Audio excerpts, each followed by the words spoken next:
Hey, good afternoon or good morning, wherever you happen to be today, folks. This is Peyton Robertson. I'm the director of the National Weather Service Office of Organizational Excellence. And welcome back if you attended yesterday's first day of our Academia Partners Roundtable. We had a great discussion.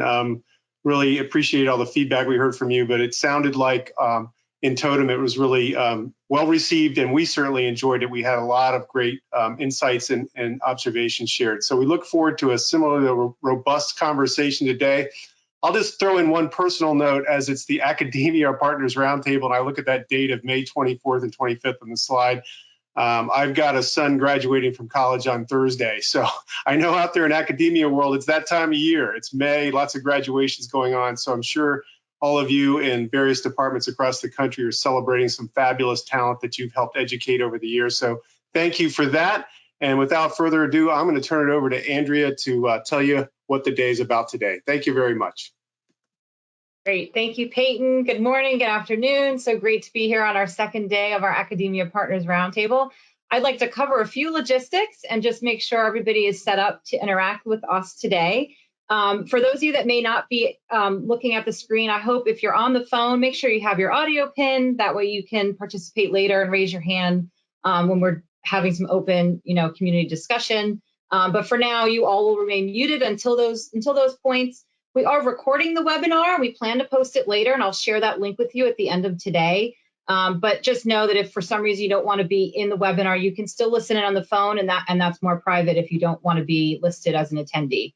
And then, of course, please use the questions box. I'll be monitoring that throughout the entire afternoon, or your hand raise option if you'd like to verbally ask a question. And if for any reason we don't get to you, or you would prefer to send me an email, that's perfectly fine too. I'll be checking my email and hoping to follow up with all of you as well. So let's go to the next slide and just welcome you again. And I want to, re-emphasize the diversity of registrations that are attending today from all across our country and academic institutions, big and small, unique. It's really exciting to have you all here.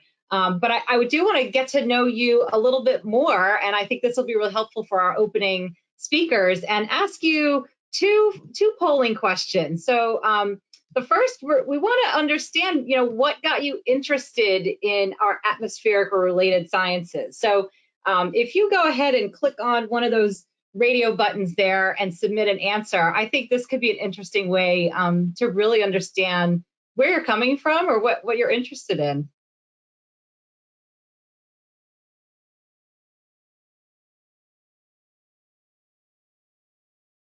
And of course, I'll share these results once I close the voting. It's looking good.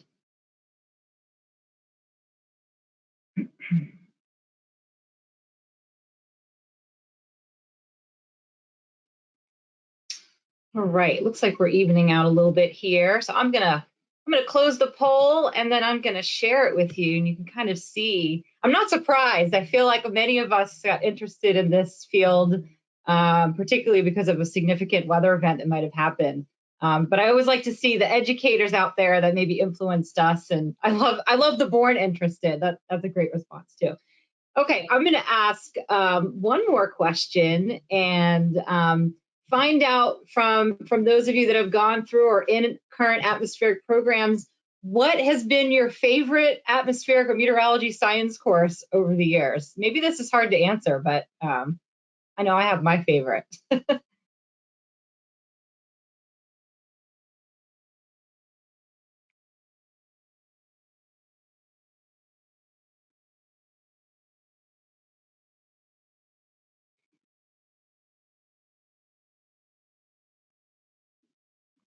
All right, these are great. I'm going to share the results here and close the poll so you can see what we've got. Synoptics is the front winner here. I remember, you bust out those colored pencils, right? At least when I was in school, that's what I had to use. So this is great, but I hope this is helpful to just get a sense for where our participants are coming from. So great, awesome. Thank you for participating in that. All right, so let's cover a couple more things just before we get started here. I just want to highlight for you what we covered yesterday. I know many of you were on. We might have some new people that are joining us today. So you can go to the next slide and just show this was our agenda. We had a really in-depth conversation with so many experts from NOAA and from our academic community, really talking about the research needs, the skill sets. We've talked about Earth system science and interdisciplinary skills, and I know a lot of that's going to carry over into our discussion today. And just a reminder, if you had to miss it, that's okay. We recorded it. We're going to make that available for you in the coming weeks. So let's go to what today's agenda is going to be, and we will be hearing from both Weather Service leadership and our leadership from the academic community. We're going to talk about those NOAA skills for Weather Ready Nation and talk really about how many of our programs are equipping our future workforce, our future scientists for the next phase of their careers. And I do want to also highlight for you, we plan to take breaks. I know this is a 3-hour commitment. I know we've been doing this virtual type setting for over a year now, so I'm going to be very good about making sure we take breaks and making sure you all have a chance to stretch your legs, do some jumping jacks, whatever it may need to keep you interested in going in our discussion today. Okay, so with that, I want to introduce both of our opening speakers for today. We have first our Deputy Director for the National Weather Service, Mary Erickson, and we have Rich Clark, who is a professor and department chair at Millersville University and also our AMS President-elect. So with that, I'm going to turn it over to Mary, who's going to kick us off, and I will be back to help bring in any questions that you might have and monitor that before we wrap up for this first session. So Mary, take it away. Thank you so much, Andrea. And again, welcome back to everybody. We hope to have a vibrant conversation today. So I wanted to start out to talk a little bit about hiring at NOAA and at the Weather Service and what some of the things that we're looking for. And, one of the first points I wanted to mention is we are hiring, and we have been hiring throughout the pandemic.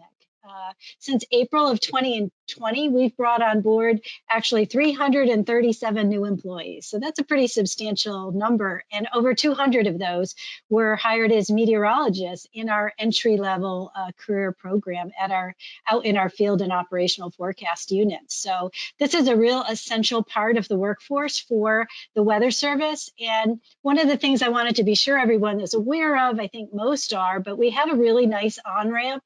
It's a structured career path where folks can come in as an entry-level meteorologist, and they have a career path that's defined all the way up to the GS-12, sort of the journeyman level. And that really has been a great way to go forward and make sure that those positions are available to folks. And it allows people to get promoted based on competencies and not necessarily having to bid for other jobs to get those promotions up to that mid-career level, but actually being able to do it and to progress as fast as they're able based on their skill sets that they're bringing into the workforce. So that's pretty exciting. We advertise all of our positions on USA Jobs, and this is a great thing to encourage students to do, to create a USA Jobs profile.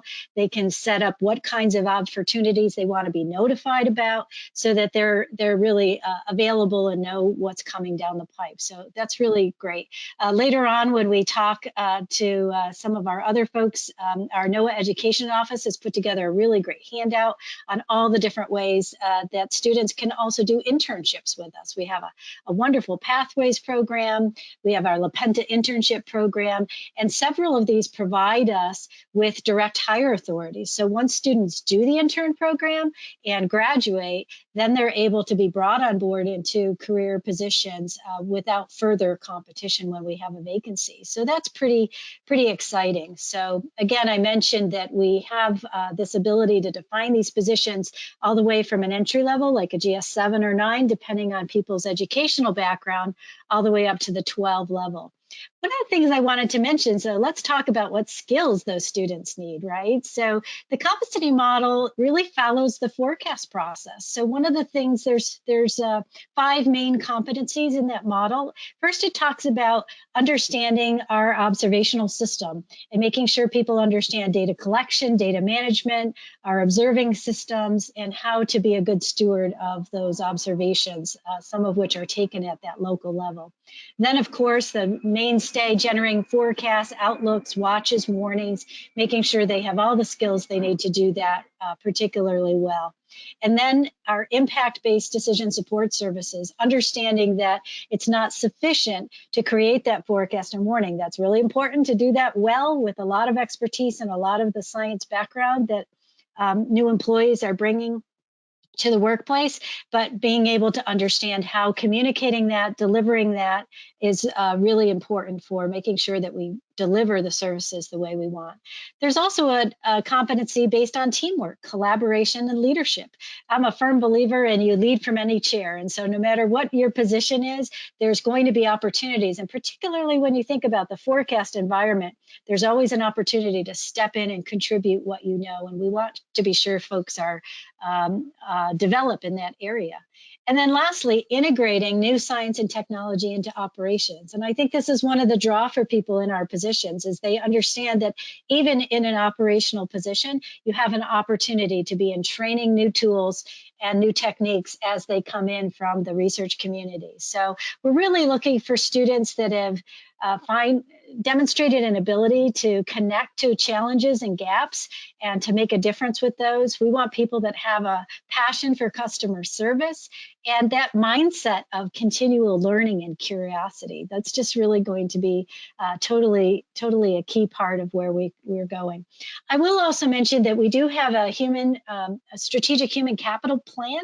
It's a couple of years, it's a 5-year plan, and it came out in around 2019, but it has a lot in there that talks about what we're thinking about and anticipating for the future. So we'll talk a little bit more about that, but I will also include that in the reference material. The big thing is we are thinking about being more nimble and looking for making sure we position our experts where they need to be and that they're focusing on what they can most uniquely do best. Rich, why don't you talk to us a little bit about how do these needs that I'm articulating, how do they resonate with the trends that you're seeing in the academic world? Sure. Thanks, Mary, and welcome everyone. And thanks for the opportunity to present this NWS Academia Partner Roundtable. And we hope that you're going to have some great questions for us and for the panel as this moves through. I'm going to tell you something that you don't know. Students pursue degrees in meteorology and atmospheric science because they want to be meteorologists or atmospheric scientists.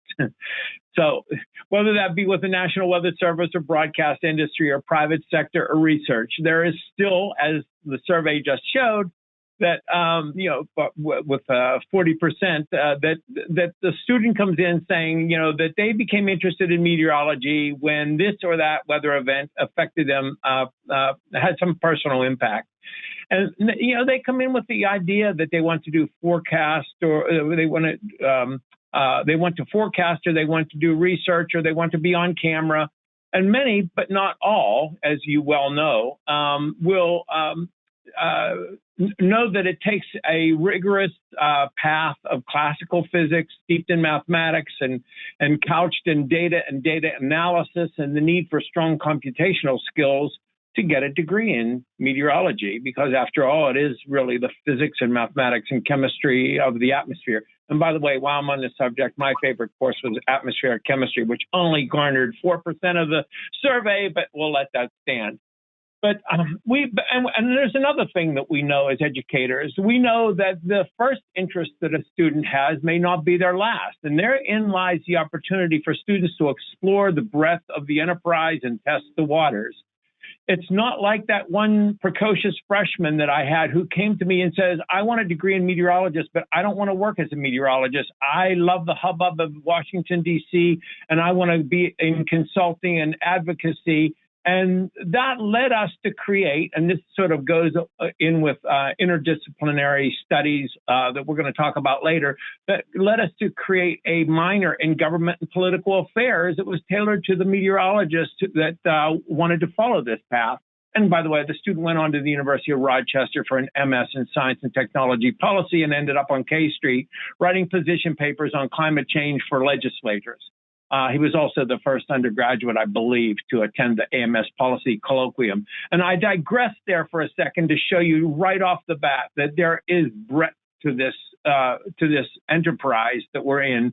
And but we, it's on us though to provide what used to be called, and I still call it, the T education. It has to be deep, but it also has to be broad. More typically, we cannot presume that a student knows what they want to do, what career they want to pursue. We are advisors, we're mentors, we're research supervisors and the like. And through these roles, we help guide students to productive careers. We do this by nurturing students' curiosity and interest while providing foundational knowledge and skills needed to maximize career opportunities and success and prepare them for lifelong learning. The Weather Ready Nation provides another avenue, and maybe it's more like a 4-lane highway because it's so broad across the enterprise. And we will want to prepare students for the opportunities that the Weather Ready Nation presents. And to a large degree, I believe that we're already doing some of this. So how do we stake our claim in the Weather Ready Nation as an opportunity for our students? The demand for, as you know, the demand for weather, water, and climate services is increasing. It's not only about connecting observations to data assimilation to numerical weather and climate prediction, although they remain paramount, right? And they form the basis of much of traditional research pathways. We are used to physical science problems and solutions. But today, we're challenged, and it's an exciting challenge, I think, by the imperative to link this knowledge and skills to impact-based decision support services that rely on clear and effective communication, messaging, social and behavioral facets, and the socioeconomic, racial, ethnic, cultural divides that affect personal and community-based responses to emergencies. In other words, we must understand the human factor. It was Louis Uccellini and John Tenove, sorry, John, if I mispronounced that, who stated in their article in the Bulletin of 2019 that a workforce with acumen in both generating and communicating the forecast will need the ability to speak the technical language of meteorologists, but also translate that language into messages that encourage decision makers and the public to take action. And so how do we become part of that? We want to be stakeholders in that whole enterprise. But there's some realities here. As you know, Mary, there's some realities. That is, an undergraduate program, for instance, is only 120 credit hours. And if you're a liberal arts institution, some of that is taken up by general education. So, but there are ways that we can expand the student's portfolio so as to include some of this interdisciplinarity. And that would be through select courses. As you're taking select courses through the general education curriculum, you can choose those that would enhance those kinds of skills that one may need to better participate in communicating weather to the public. Minors, concentrations, there's electives, there's double majors. We've been, at Millersville, we have a double major in ocean sciences with a lot of our meteorology majors take an ocean sciences double major because it's low-hanging fruit. We have certificates, we have graduate programs in something other than atmospheric science. We all know the traditional pathway where you go from meteorology and atmospheric science into a graduate program that maybe involves some research. But what about all of those other graduate programs where you're broadening your portfolios further? There are internships, research projects. We can talk about examples later on. And there's collaborations within the university with other departments such as sociology and communications and journalism and whatnot that help to so that a student, if properly advised and sort of working within the curriculum at a university, by the time you graduate, you can have a fairly broad portfolio to go on to that next step. So I don't know if I've covered it in sort of general terms, Mary, but as students are working to develop a well-rounded breadth of skills and knowledge, can you touch on what interdisciplinary skills are most pertinent to the needs of the National Weather Service workforce?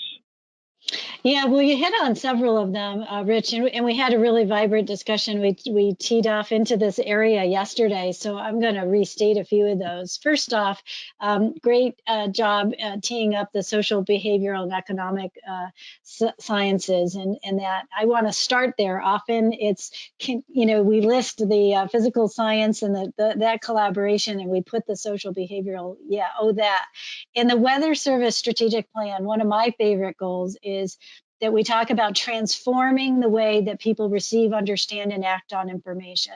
And just this morning, we got a briefing on transforming, really pushing that to another level of making sure it's equitable services and really understanding what different types of communities, what barriers might exist for them receiving that information. So there's a lot to unpack there. And I think that's going to be, that's a really key area to start seeing interdisciplinary work between physical science and social science, having students have a chance to work on those types of either internships or projects where there's that factor in there. And I think that's a big thing. I would say the skill of interacting across disciplines. We know it's important to get that foundational education, of course, in meteorology and the physical sciences. Even cross-disciplinary between meteorology and oceanography, those things are going to be absolutely critical as we go towards an Earth systems approach. Having said that, we all know as professionals that when you go down and in, you tend to get steeped in a particular way of thinking about problems, and it's great and so important to work across those disciplines. So that's one thing. A few of the other major areas besides the social and behavioral sciences, there's the whole area of software engineering, data scientists, computer programming, artificial intelligence, machine learning. That whole area is going to be absolutely critical as we move towards changes in computing architecture. We've got changes in the machine learning and AI and how those will become a component with the human in the loop, and how will we intersect those things. But if we're thinking about where we're advancing our models, being able to do those in the cloud, being able to do those with the underlying coding and architecture in a way that really helps us advance and go to the next level at that mesoscale and microscale, those are going to be critical skills. And, we understand there's a lot in the tech movement. We don't always attract them into the physical sciences, but we do need people in the software engineering with that mathematics and science understanding. So, not just the computer science, but with the ability to understand the numerical equations that we're trying to manipulate. So that's key. One of the things that you at Millersville have a lot of experience in, and we're seeing these programs really come into being across the country, is thinking about resilience and how that larger issue for our country from natural hazards is absolutely critical. And whether we're talking about water resources, whether we're talking about tropical systems, being schooled in understanding disaster preparedness, response, mitigation, in addition to emergency management. That's who we're working with in terms of decision making, and so an understanding of that field is key. And then just last, I'll mention. You heard Craig and Louis and several of our other speakers yesterday talking about an Earth systems approach. That this is where we're pushing our next generation of models and trying to expand. Vernon Morris mentioned atmospheric biology. I hadn't heard that one before. It's really explosive. So thinking about again, the science and the stretches that we have to make to intersect and understand those fluxes. So there's a lot in there in terms of interdisciplinary. So I'll leave it there. But why, if you could talk, Rich, a little bit more about ways that we can assist students in giving them opportunities to learn and practice some of these interdisciplinary skills. Yeah, thanks, Mary. I would absolutely love to. And let me just preface it by saying that this is one of the things that I love most about our sciences, because it does blend over or overflow into so many aspects of one's life. I myself, my bachelor's degree was in chemistry, and I got a double major in math. And then I went on to graduate school for astronomy and solar physics. And then I went to atmospheric science, and I did some business along the way. So I love interdisciplinarity at the core. And I just want to talk about some personal, more, local or personal experiences with interdisciplinary training that I'm sure that everybody in our audience probably has examples that they can give. And please, I hope they can bring some of those forward. But I think it sort of shows you the kind of things that people can do that will help build their interdisciplinary portfolio. Like, for instance, we have some students who were involved in county-wide climate action plans. And, okay, from a science point of view, we all sort of know what has to go into that, okay? But their job, these students, there were 4 students, these students were also tasked with going out and in interacting with the actual stakeholders within the counties. They actually had to go to the industries and the companies and businesses in the counties, and to the farmers. I mean, Pennsylvania has a lot of agriculture, and they had to go to the farmers and talk about water runoff and things like that. And then they had to develop some implementation plans and developing marketing strategies for getting the stakeholders buy into these implementation plans. This is a wonderful opportunity where people had to use the science and the messaging in order to build stakeholder confidence. And another one would be in air pollution.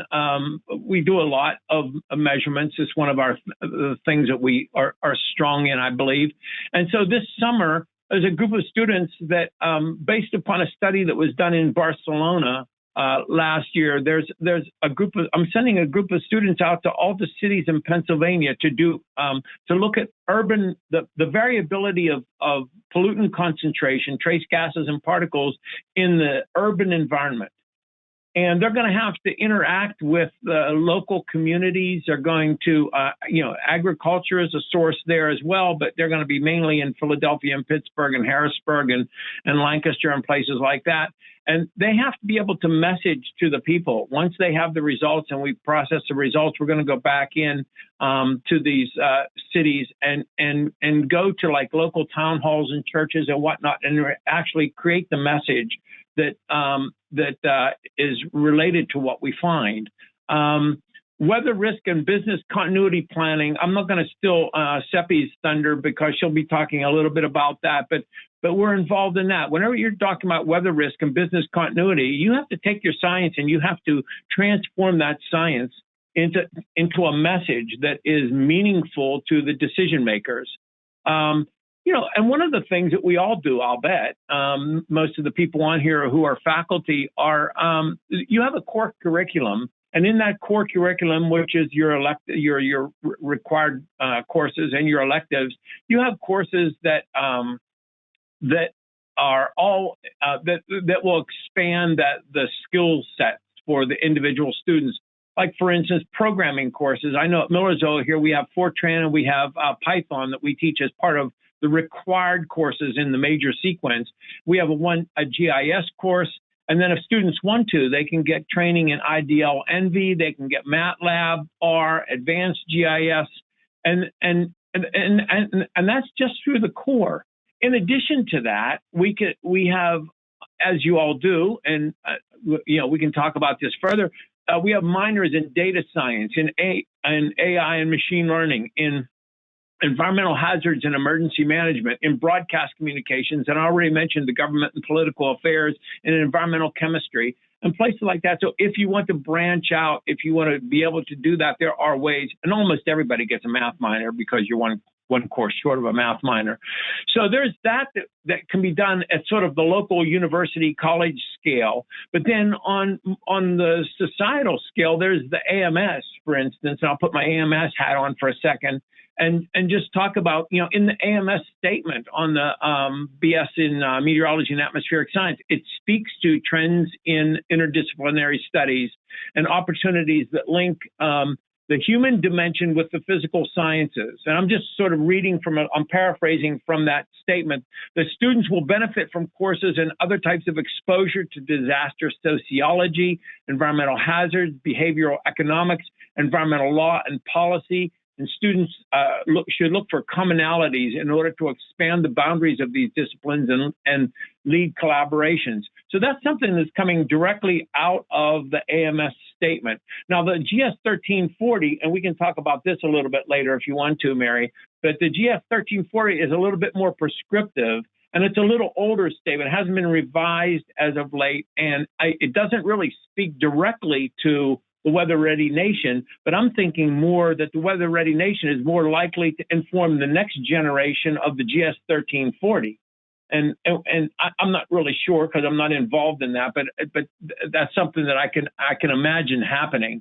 Anyway, so I'll leave it at that, and if maybe I'll turn it over to you again, Mary, and maybe you can speak to how can students who want to pursue both operational and research careers, or operational or research careers, contribute to the Weather Ready Nation?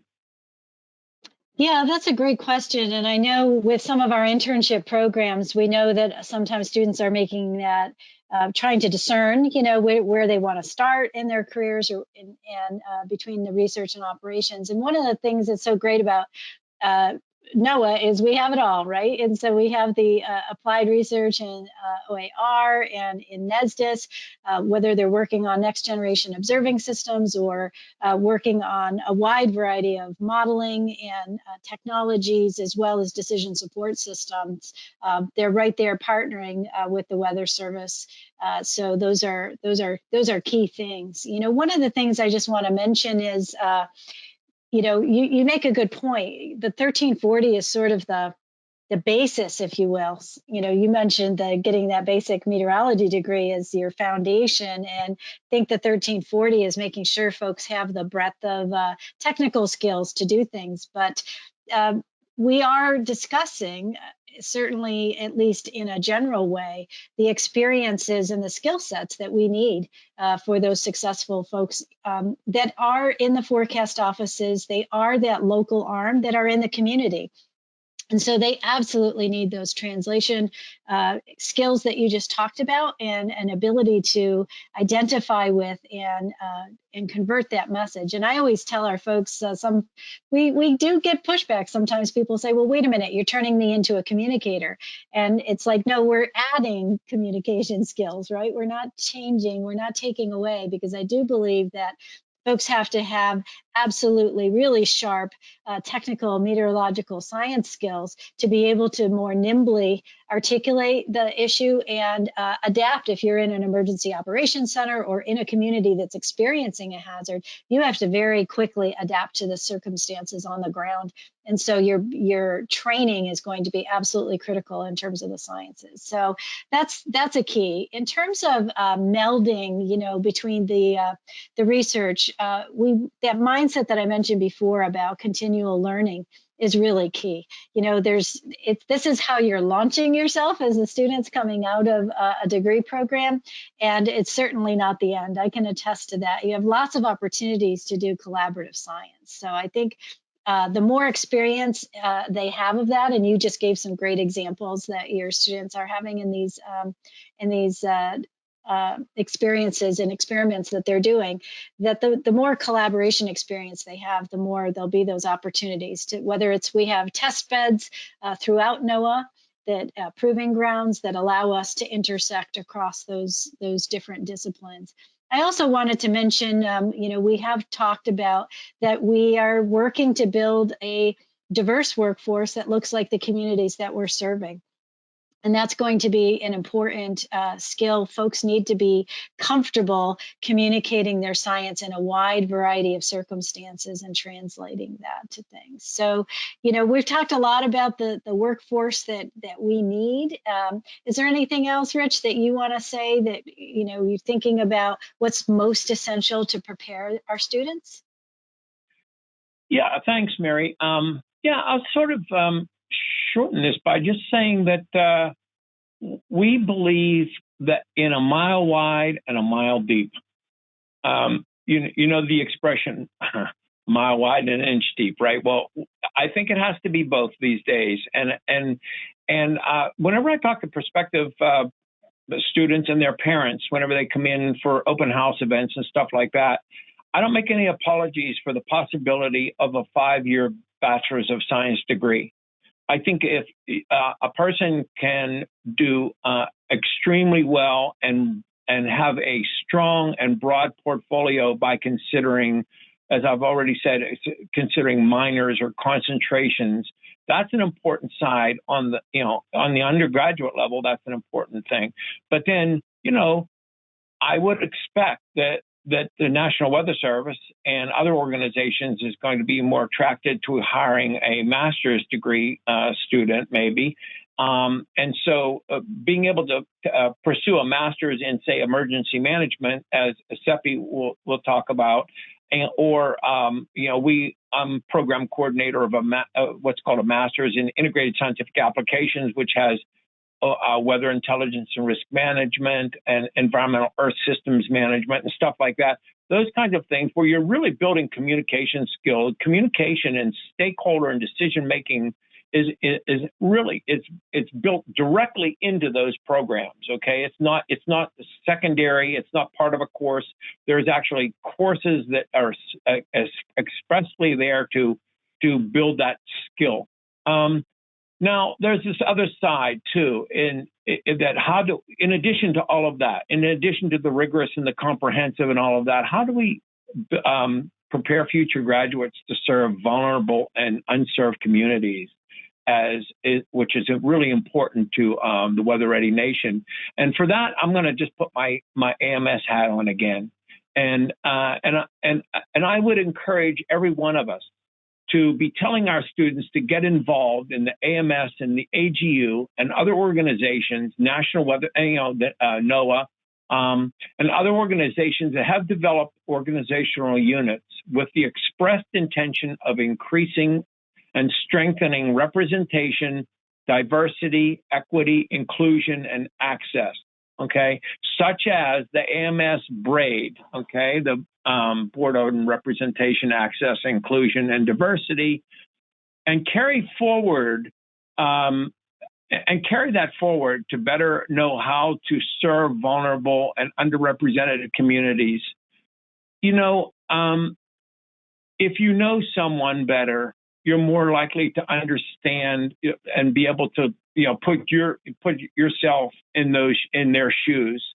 Some of you may be old enough to remember a song by Melanie that says something about, if you don't know, I met a man who I did not care for, blah, blah, blah, blah, blah. And the song went on. And in the end, if you know that person, you're going to understand that person better. And you'll be able to communicate with that person. And I think we all need to do more of that. And you can do that and do that actively by becoming involved in these organizations. And I'm promoting AMS BRAID because I'm AMS president-elect and I'm a member of BRAID, and I think it's a really strong organization that everyone would want to be part of. So I think today's students exhibit a greater degree of altruism and a desire to give, and I think we should take advantage of that. We can talk about that more, but I do want to open it at least some time for some questions. So I better stop right there, and I'll turn it over to Andrea.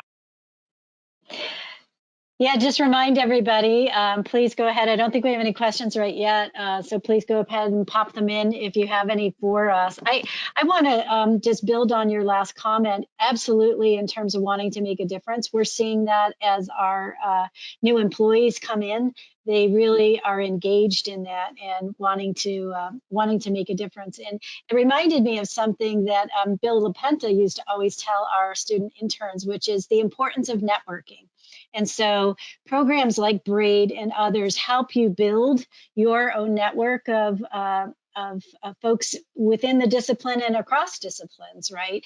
And get to know people with different experiences and with different connections. And so that's a great recommendation, because it's amazing when I look at the folks that are peers now, and I think, there's a handful of them that, we were in graduate school together, right? We knew each other way back when. So the community in some ways is relatively small. We do intersect and cross paths a decent amount. And so building that network and building a diverse network in all aspects of the word is really going to help strengthen and make a difference. Because it takes time to build that kind of relationship so you can communicate. So that's great.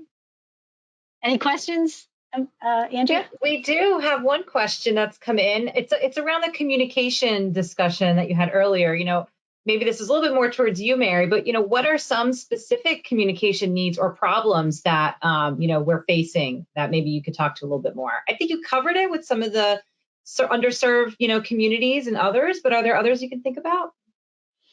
Well, one of the things, so the underserved communities, that's definitely one. Folks need to be comfortable in a wide variety of circumstances, right? And so even if you've been trained perhaps to be a briefer, to work in an emergency operations center, that's one thing. Then going out into communities and engaging folks with where they are, learning to listen, right? Learning to be a briefer, be the expert. That's one kind of skill. Learning to go into a circumstance and listen and understand what the challenge is. What are the decision points in that particular community?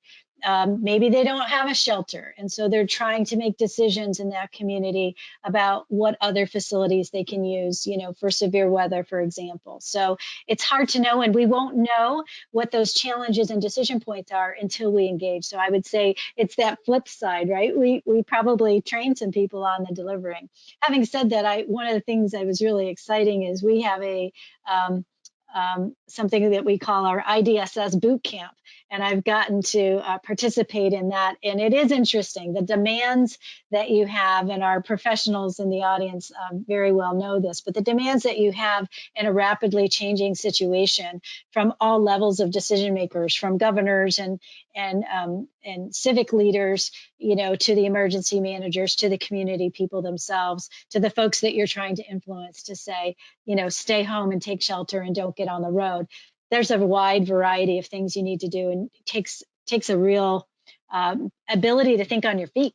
So I would say that's another thing, is you don't drop your science when you're in that hotbed of people firing a lot of questions at you. So those are a couple of communication things. I just wanted to add to what Mary was saying about the, I'll go back to that statement that's in the 2019 article in BAMS, and it's, we have to have individuals who can speak the technical language of meteorologists, but also translate the language into messages that encourage decision makers and the public to take action. So you have to know your stakeholders. You have to know who you're talking to and what their needs are and what their understanding is about the particular situation that they're confronted with. And that's not the way scientists typically think, but it's exciting. It's a great challenge to have, to be able to communicate our science better. Thanks, Rich.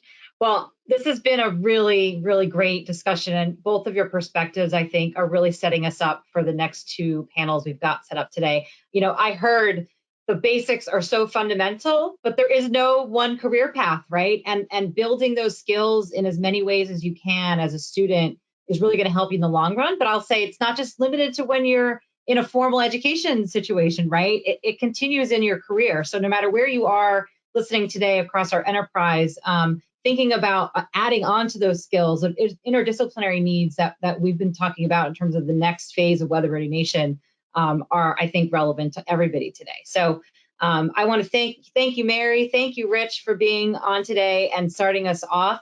We're going to take a 5-minute break and come back for our first panel. So please go ahead, stretch your legs, take a quick glass of water, and I'll see you back here right at 1:50 Eastern Time. Thank you. Okay, welcome back, everyone. We're going to kick off today with our first panel of experts from across NOAA. And our moderator for this session is John Tenhove, who is the Deputy Director for the National Weather Service Office of Organizational Excellence. He's going to introduce the rest of our panelists, and I'll just quickly remind you, please, if you have any questions, please enter them into the question box. I'll be monitoring that, and John will be able to pose those to all of our panelists today. So with that, John, take it away. All right, thanks, Andrea. Good afternoon, good morning, everyone. As Andrea said, my name is John Tenhove. I'm the Deputy Director of the Office of Organizational Excellence. I'm also one of the 4% that also chose atmospheric chemistry, so Rich and I might be the only two that chose that. So first, I want to thank all of you for attending the session today, which I hope will be a thought-provoking session. We're going to hear from several employees in the National Weather Service about what they believe are the important skill sets and experiences needed for future NOAA and Weather Service employees to help the organization achieve our vision of a weather-ready nation. So we have panelists from across the National Weather Service that work in fields from space weather to hydrology and from headquarters to the field. Each panelist will start by taking 5 minutes to address a question based on their current position and their career path, and then we'll open it up to questions and answers from the audience. And so just as a reminder, as we go through these opening remarks, if you're in the audience, feel free to type in questions at any time so we can immediately begin answering your questions after the opening remarks. So on our panel today, we have Steve Zubrick, who is the Science and Operations Officer at the Baltimore, Washington, D.C. Weather Forecast Office. We also have JJ Brost, who is the Director of the National Weather Service Operations Proving Ground. Next up, we'll have Ginny Meehan, who's the National Space Weather Program Manager and National Weather Service Headquarters. And finally, we'll have Sudhir Shrestha, who is the Technical Director for Web and Dissemination in the Office of Water Prediction. So Steve, I'm going to start with you. Tell us a bit about what it's like working in a Weather Service field office today, what you do as a Science Operations Officer, and what kind of skills will be needed to work in Weather Service field offices going forward. Thank you, John, and it's a pleasure to be here talking to everyone. Working in a forecast office today in the field is certainly exciting. There's never a dull moment. It's sometimes quiet, and sometimes it's really, really busy. So you have to be on your toes, you have to be sharp, you have to be rested. Some of the things that I've seen over the years, and I've been the SOO at this office in DC since 1991, tremendous amounts of talented people come through, and I've worked with them, and we address these incredible weather situations that we get in this area, from snowstorms to tornado outbreaks to flash flooding. You are basically at the tip of the spear of the agency when it comes to providing the services that people need to become a weather-ready nation. So in terms of skill sets, I actually have a degree in physics with a minor in geology, and then I picked up a master's in atmospheric and earth sciences. And then I went into the private sector for 5 years and worked in various sectors of air quality modeling, things like that. But one of the points, and I heard it before, is that you need to have a diverse interdisciplinary skill set, and I can't agree more with that. It really is something that you'll need. What you know now and what you're doing now compared to what you'll be doing 5 years, 10, 15, 20, even 30 years, it'll be completely different. And technology is going to be the driving factor in all of this, plus advances in science from the research side. But in essence, I think that the skill set, certainly the meteorology is core. But like Dr. Clark said, combine it with some things, emergency management, GIS, information technology, mathematics, statistical analysis is huge, with data analytics being a huge factor today. The future technology trifecta, as I call it, it's going to be, some people call it big data. I'm going to call it infinite data. I mean, think about all of the data that a meteorologist is exposed to in their daily routine, both observational and model data. Back when I started a long time ago, we had a couple of models that we would look at. We maybe had a 500 millibar chart and a surface map, and that was it. And now you have essentially a 3D volume, 4D volume of data, and it's constantly being updated. I mean, there's models out there that are updating every 15 minutes. The Warren-On Forecast system is an 18-member mesoscale model ensemble that is being run experimentally this year in the hazardous weather test bed. And it runs and is updated every 30 minutes.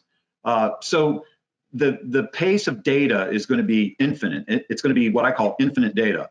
So you can't possibly look at all of that data, in real time. It's just impossible. So what you need to be over the top of that data in some manner. Statistical analysis, data analytics, and machine learning. I think machine learning aspects of our job are just going to increase as time goes on. That's going to be able to process all of that data and bubble it up and give you a few things that are really, really key. The other big factor of the trifecta, in addition to the infinite data and the machine learning, is the real-time intelligence. So in essence, you are going to get, minute by minute radar data of some supercell storm and what it's doing, and you're going to know, where is the threat for warnings for that storm, and you're going to be on top of that. And then, part of the role of what you do in the office, and I heard it several times, is the word communicator. Strive to be an excellent communicator. Be a continual learner. Be able to handle media relations. More and more of our job is as, briefers of information to various sectors, including the media. Remember also that, for the students out there, each of you brings a unique perspective and a skill set to bear if you're starting out at the lowest levels. So realize that what you know and what you can contribute, that matters, and you matter, and basically use that. Always speak up, when you're in meetings and things. If you see a better way to do something, speak up. But listen intently. I heard that from Mary. She's, listen intently and carefully, and then think sometimes before you speak too, because that is a helpful thing. Finally, I want you to think, be a big thinker. Think forward. What's going to happen in 5-10 years? And you're going to be in a position to be at the forefront of that and watch these technology changes. When I started, we had what was called the WSR 57. The 57 meant that it was 1957 technology, which was really back from World War II, back in the 40s. And now we have, of course, the next rad radar, and there's going to be new radars, the phased array radars that are being developed in the research. So think forward. Again, what you know now is going to be surpassed by the pace of technology. So always be a continual learner and be fast at it too. And also be, this is kind of a song title, but be humble and kind. Forecasting is a humbling experience, and I've had many instances where I've been on the south side of a forecast and it didn't go correctly. You just pick yourself up and you go on. Okay, so don't dwell on the past. Look forward to the future. That's kind of what I think about working in a forecast office. All right. Thanks, Steve. Yeah, it sounds like definitely the job is changing, and I think that change is continuing to accelerate. Yes. So we're going to continue that discussion on sort of the skills important for the future forecasting and turn it over to JJ here.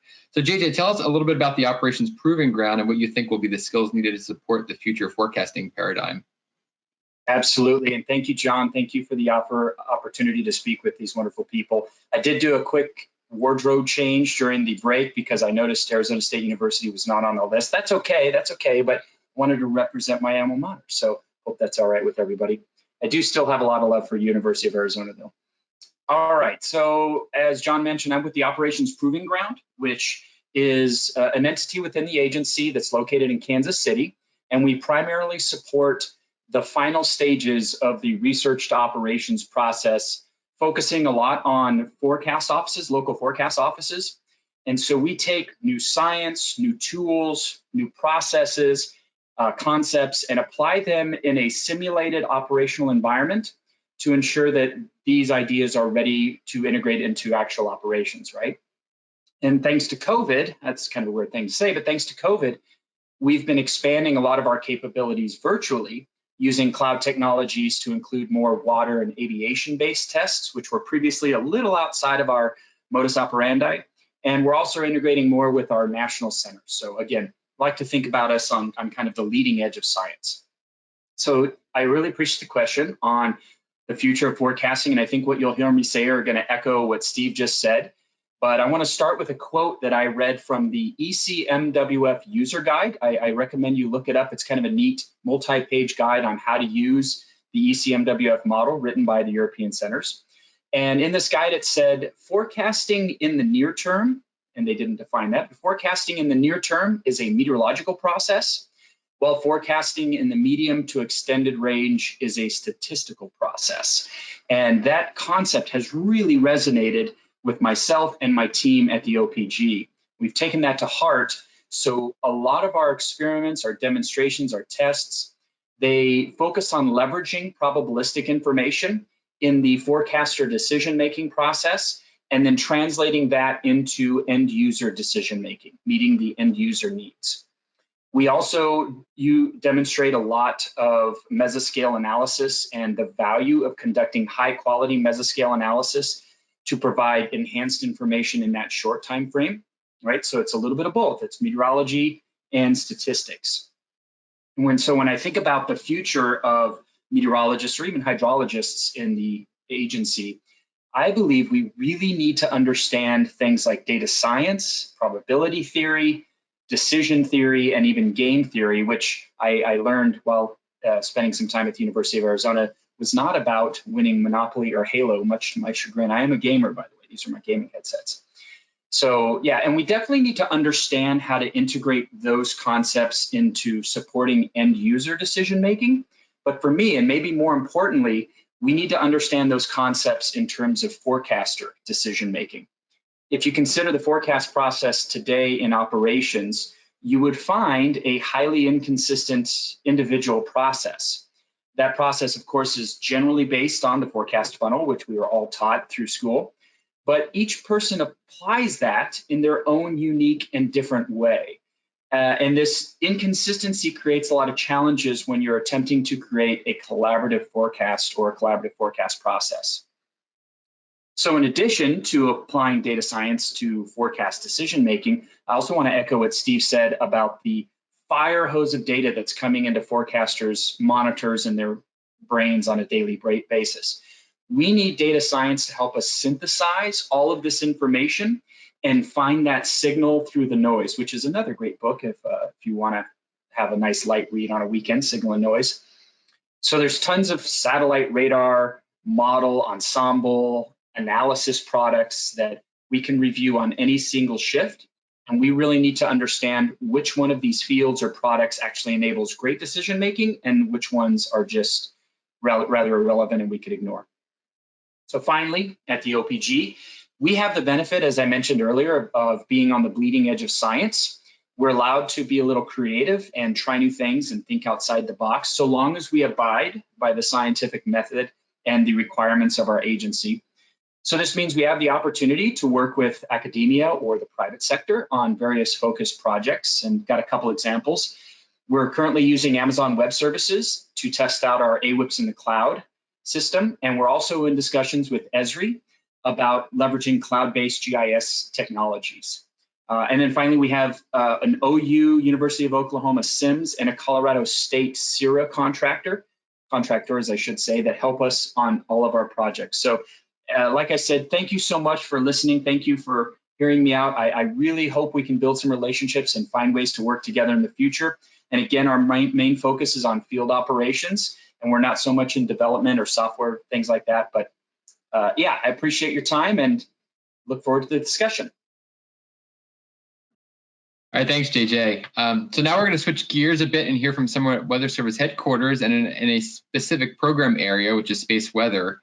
Space weather continues to grow in importance, and Jenny will tell you it's one of the few Weather Service programs that's consistently tracked at the White House level. So Jenny, tell us a little bit about your career path, including how you got into space weather and how students interested in space weather should prepare for a job in the field. Yeah, no, absolutely. And so thank you for having me, and look forward to speaking to you all and sort of talking about my very unique career path. And so I'm a bit of an oddball at the National Weather Service. So I'm a weather nerd and also a space nerd. Not many individuals internal to the National Weather Service and external, say members of my own family, know what space weather is, and let alone that the National Weather Service has a space weather program and a national center, which is the Space Weather Prediction Center.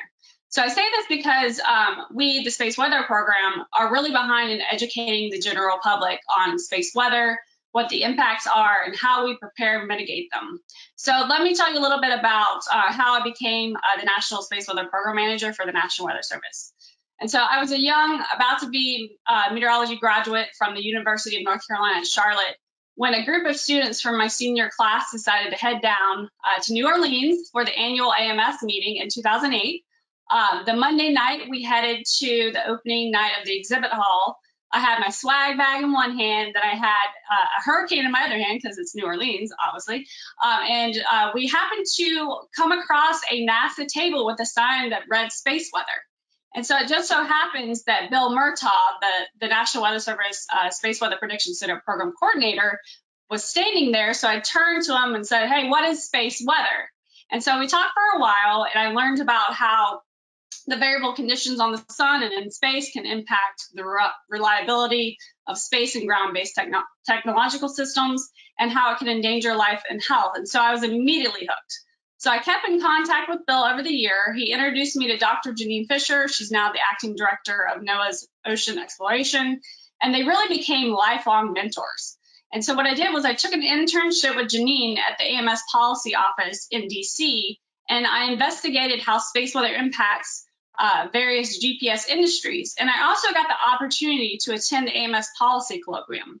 So at the conclusion of this internship, I was very passionate about space weather and about science policy. And so I set off to graduate school armed with this new interest.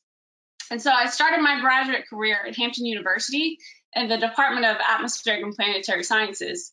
And then I transferred to Utah State University, where I pursued my PhD in space physics.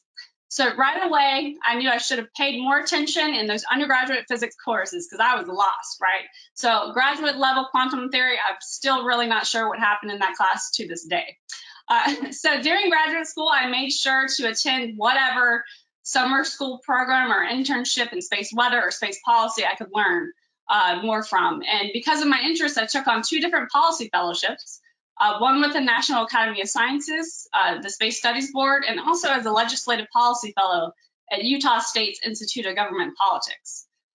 So most graduate students, in the physics program are really interested in NSF and NASA, research fellowships. And my advisor, came with a crumbled piece of paper, about the policy fellowships. We offer this at Utah State. And so that's what made me, very excited. And so I took it and, ran with it. So after I completed my PhD with a focus in ionospheric physics, I signed a 3-year contract with the Air Force at AFIT Wright-Patterson Air Force Base in Dayton, Ohio.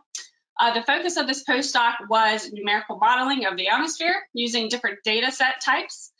This postdoc took me to Thule Air Base in Greenland for a DARPA-funded research project. So we actually dug out an ice cave and studied the magnetism of ice, which was really cool. And about 6 months into this postdoc, a job with the National Weather Service opened up to lead the National Space Weather Program at headquarters in DC. And so I knew I wanted to be a part of the NWS mission to build a space weather ready nation. So I threw my hat in the ring, and here I am almost 3 years later.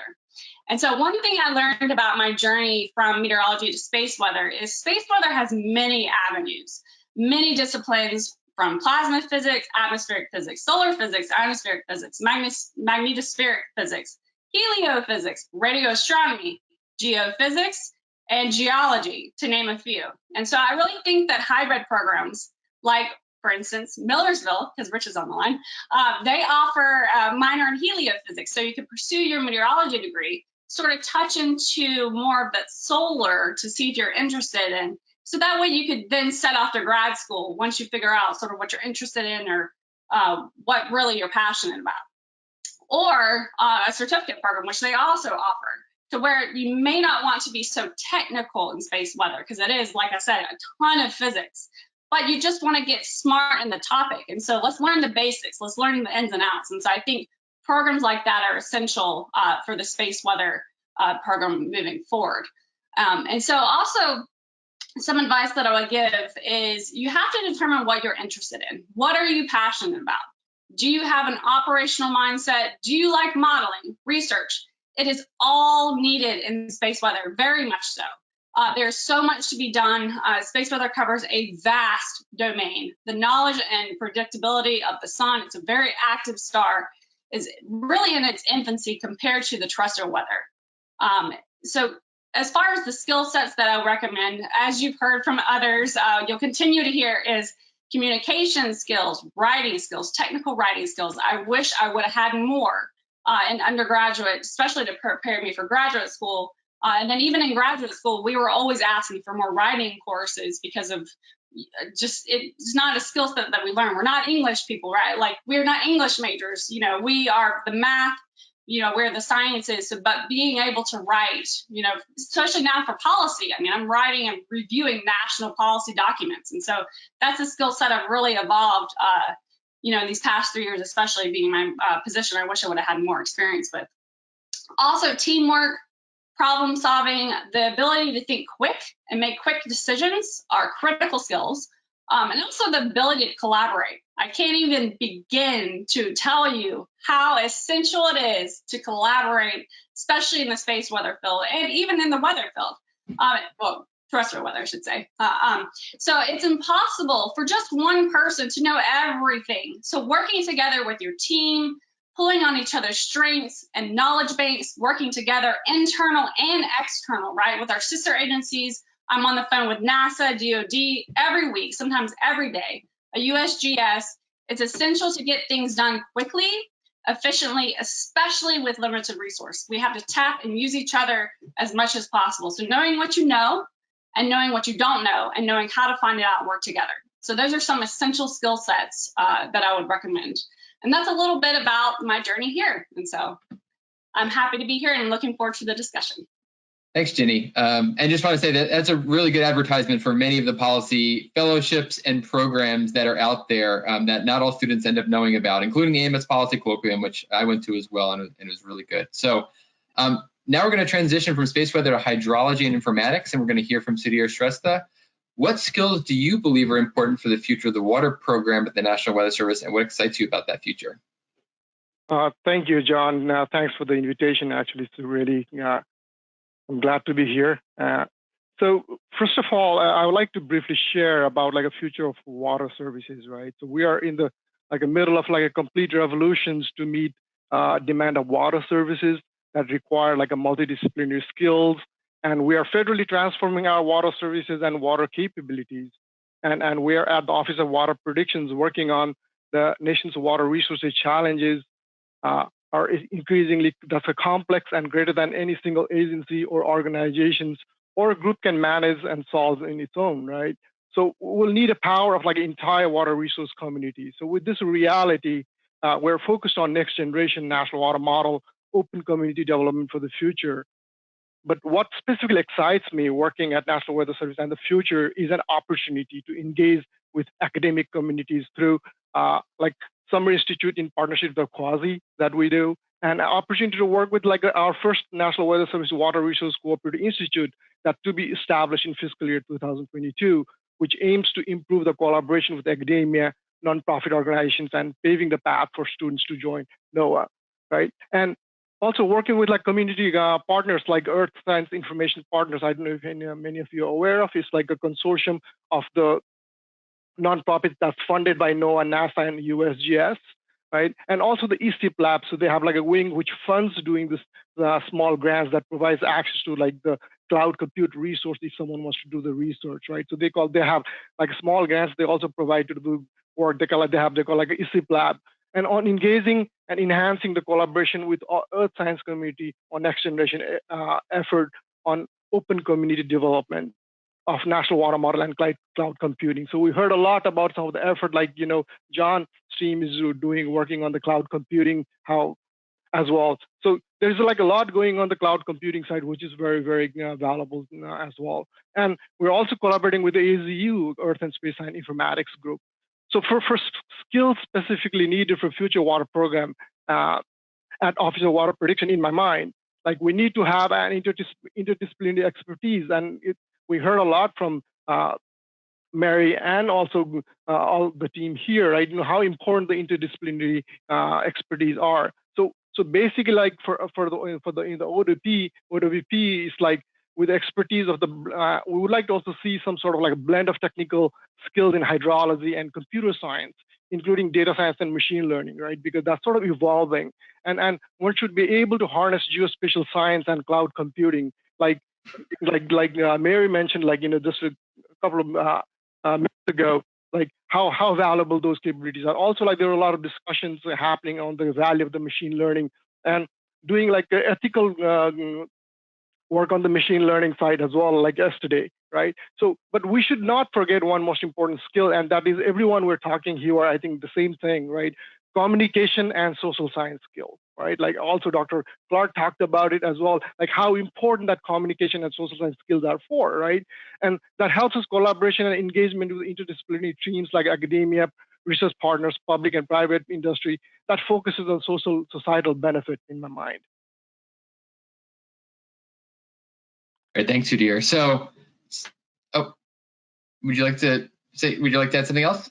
No, I'm good. Yep. Okay. So I was just going to invite. I don't think we have any questions yet in the chat, but we can do a quick round robin here. Something I was curious about, which was if you could take, and I think Ginny, you might have answered this one already, but for the three others, if you could take one more course in college that would help you throughout your career, what course would that have been? Oh, is that for me? Sure, we can start with Sudhir. Yep. So in my mind, like if I had an opportunity, because I also wanted to talk a little bit also about like my career path, like how what brought me to NOAA and National Weather Service as well. But like if I had opportunity to take one more courses that I would have probably taken the courses on probably performing arts, right? Because that gives the opportunity to have a skill as well. But I also would like to sort of talk a little bit here in the group to share like some of the traditional career paths that brought me to NOAA as well. So like Mary mentioned about the opportunity that we are hiring right now, right? So during the pandemic, I'm one of them who's got hired during pandemic, right?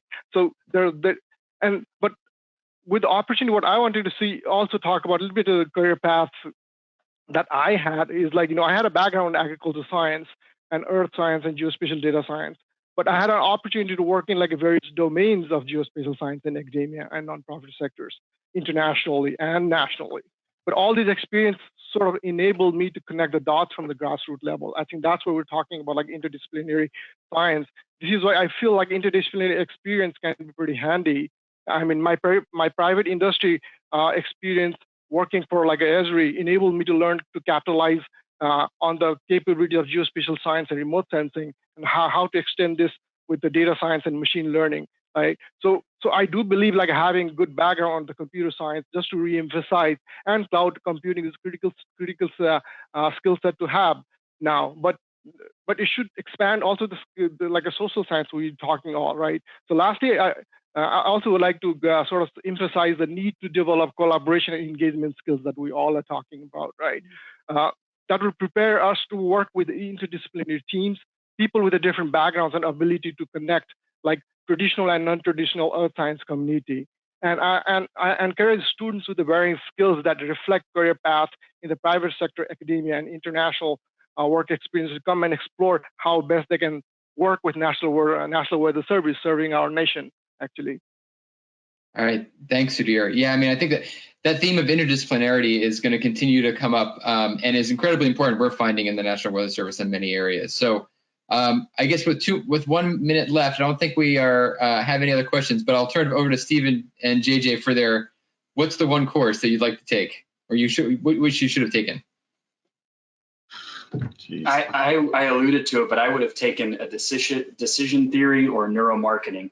Just quickly, at the end of the day, weather forecasting, our ability to serve our mission in the Weather Service is entirely dependent on other people making decisions. And if you can't effectively reach those processes and stimulate those processes towards good decisions, all of the accuracy in the world doesn't matter. So I would go on with something like that. Thanks, JJ. Right, JJ, and I think I'd piggyback on to that with anything involving communication and or social science or psychology. I think there's just a whole science about how people make decisions. What you said there was excellent. You know, if I don't think I could take a technology class back then because I don't think the technologies that are here now were available back when I was in school. So something more on the human social side. All right, thanks everyone. All right, back to you, Andrea. Great, this was such a good panel. I think really will help inform some of the open community discussion we're going to have around 3:15. And I see there's a couple of questions in there. I think they're going to be appropriate for that open discussion. So looking forward to that. But thank you to all the panelists today. We're looking forward to seeing you at 3:15. And we're going to take another break. We will see you back right at 2:30 Eastern time. And we'll pick back up with our second panel of the day, and we'll see you soon. Thanks a lot.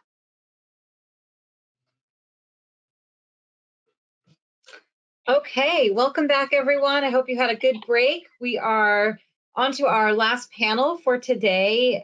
Before the open discussion, I want to introduce the Director of NOAA's Office of Education, Louisa Cope, who's going to help us moderate this panel today and introduce the rest of our panelists. So Louisa, take it away. Thank you. Thank you very much. It is my pleasure to welcome you to Panel 4, Academia Training for a Weather-Ready Nation. We have a great panel here, and we greatly appreciate all the work that's being done in colleges and universities across the country to prepare their future-ready, weather-ready nation workforce. The students of today will be the weather forecasters, emergency responders, and resilience planners of tomorrow. These are the people who will help protect life and property from the growing risks we face from extreme weather. In 2020, there were 22 separate billion-dollar weather and climate disasters across the United States, shattering the previous annual record of 16 events, which occurred in 2017 and 2011. The billion-dollar events of 2020 included a record 7 disasters linked to tropical cyclones, 13 to severe storms, 1 to drought, and 1 to wildfires. The 22 events cost the nation a combined $95 billion in damages. Every time I hear those figures, I'm just in awe of them. In these kinds of events, a well-prepared workforce can make the difference literally between life and death. We have a panel of great speakers here today who are going to help us explore the role of academia in preparing the future workforce. We'll have plenty of time for questions, so please put your questions into the question box. Also, please check out the resources in the Roundtable participants folder. The panels have provided materials there that might interest you. So now I'm delighted to welcome our first speaker, Dr. Seppi Jalda, Professor of Meteorology at Millersville University. She is also the Director of the Center for Disaster Research and Education and Coordinator for the Master of Science in Emergency Management program. Dr. Jalda is involved in local, regional, national, and international efforts related to disaster education, mitigation, planning, and response, and she is an official consultant for the United Nations. Her current research interests include disaster preparedness, planning, and community education. She is a member of the International Association of Emergency Managers, the American Geophysical Union, and the American Meteorological Society. Dr. Yalda, Seppi, how are universities like yours adapting to the needs for interdisciplinary skills in degree programs? Thank you so much, Louisa, and thank you for the invitation to participate in this important discussion. I'm delighted to be on with the rest of the panel members. So I was wondering if we could share, I just have, as a true academic, I have a couple of slides, but I promise there are only 3 of them and only 2 with any information on them that hopefully is useful for this conversation. So thank you, Jess, again, for inserting my slides into the slide deck. I appreciate it. So as Louisa mentioned, at Millersville University and through our Center for Disaster Research and Education, we are committed to a number of initiatives. Our university actually just last year, right before the pandemic, we became storm ready, and we had the officials from the National Weather Service and State College visit us, and it was quite amazing because it was March 2nd. And then the following week, the university completely shut down, and we went into everything being remote. So it was something that was very important for us. And I wanted to mention that we had students that were involved in this process from the beginning, both in terms of the ambassador program, but also the Storm Ready. So as many of you know, it's a fairly long process from the application to the site visit and so forth. And I think it was an excellent experience for the students, in addition to their education, to really understand what goes on into these processes and also what's the importance of a university or a community to have this. And this was also critical for us because Pennsylvania, shortly before we were granted our storm ready designation, Pennsylvania became one of, I believe, 7 states that was fully storm ready with all of their counties. So that was a big deal for us in terms of timing. So if you could please go to the next slide. At Millersville University, just like I'm sure at many other universities, we have been working to design and develop programs and leverage on our existing programs to be able to evolve into a certain degree to include more interdisciplinary and multidisciplinary options for the students. And this would be an approach to really try to meet the necessary knowledge and skill sets for a broad range of interrelated career fields.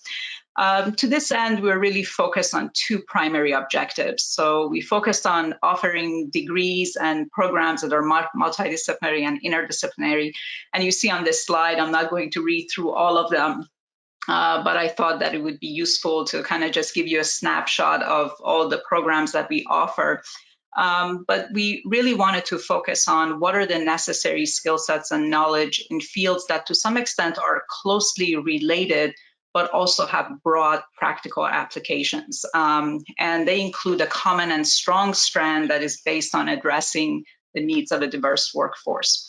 The second objective that we focused on was designing and offering these programs in a way that they would be accessible to a broad range of learners.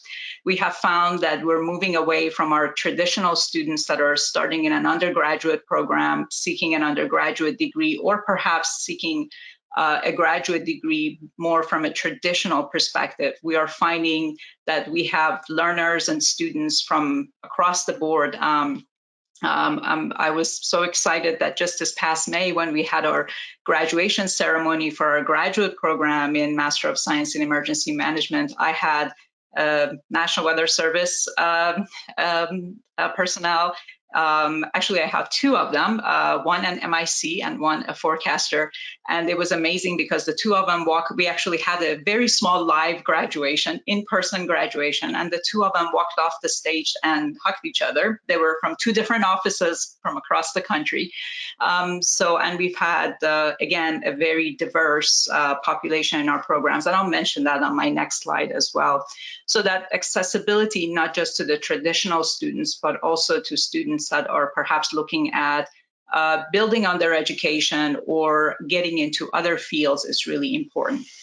The programs that we're offering, as you can see from the left-hand side of the slide, BS programs in meteorology and emergency management, but also, as you see running across the bottom, these accelerated program options, which really allow the students to combine degrees in a way that works for their career path. We also wanted students to really be able to kind of take advantage of the interdisciplinary nature of these fields. We also offer these specialized graduate programs. I believe Rich mentioned briefly the Master of Science in Integrated Scientific Applications and the various tracks that it has associated with it. We also do have a dual degree in emergency management and social work, which is quite unique. And we heard a lot from the discussions both yesterday and today on the importance of understanding the societal influences and also just the way that people react to information and also use information. Many of the courses that we offer in these programs, whether they're in a certificate, in a professional certificate, in a graduate degree or an undergraduate degree, are taught by practitioners and professionals in addition to our existing faculty cohort. And we believe that this really brings in another layer that is really important because they are sharing information with students that are really based on their practice and on their experiences. So that's quite important. For example, we have a planning course that is taught by basically the Deputy Director of Planning for the Pennsylvania Emergency Management Agency. And during COVID, he was in charge of all the COVID response operations in Pennsylvania. So imagine the kind of information that he's going to be sharing with the students come fall in his planning course. I also wanted to mention that the courses address not only science, but social dimensions, communication, technical and professional writing, obviously emergency management and meteorology, kind of fundamental concepts, planning and preparedness, leadership skills, disaster risk reduction, community resiliency, business continuity, international humanitarian perspective, and also understanding community partnerships, and really putting it all together, understanding the whole community approach. So if we could go to the next slide, please.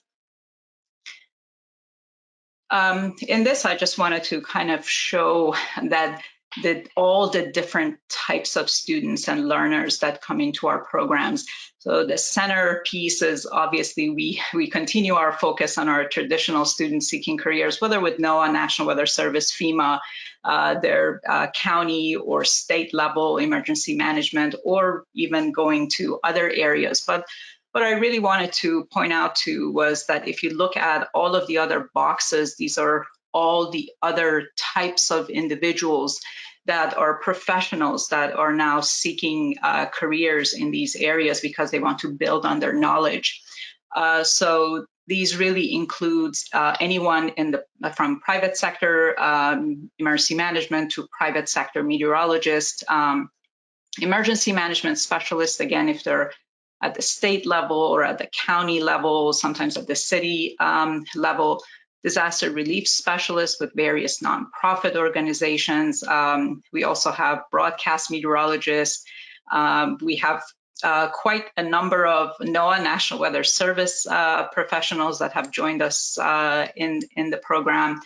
We also have obviously a large community of EMS, first responders, and fire service. And this is critical that when they come into the program, remember that they are exposed to that breadth of information covering all of those areas. And then health and safety, and then also secondary education and higher education.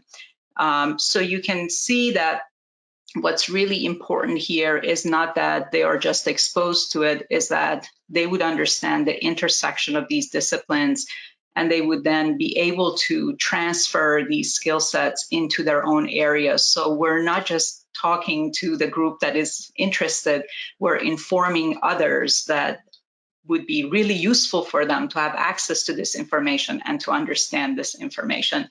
And we really have seen that in the way that our students are also enhancing their education through their specialized practical and experiential learning experiences that they're getting through the program.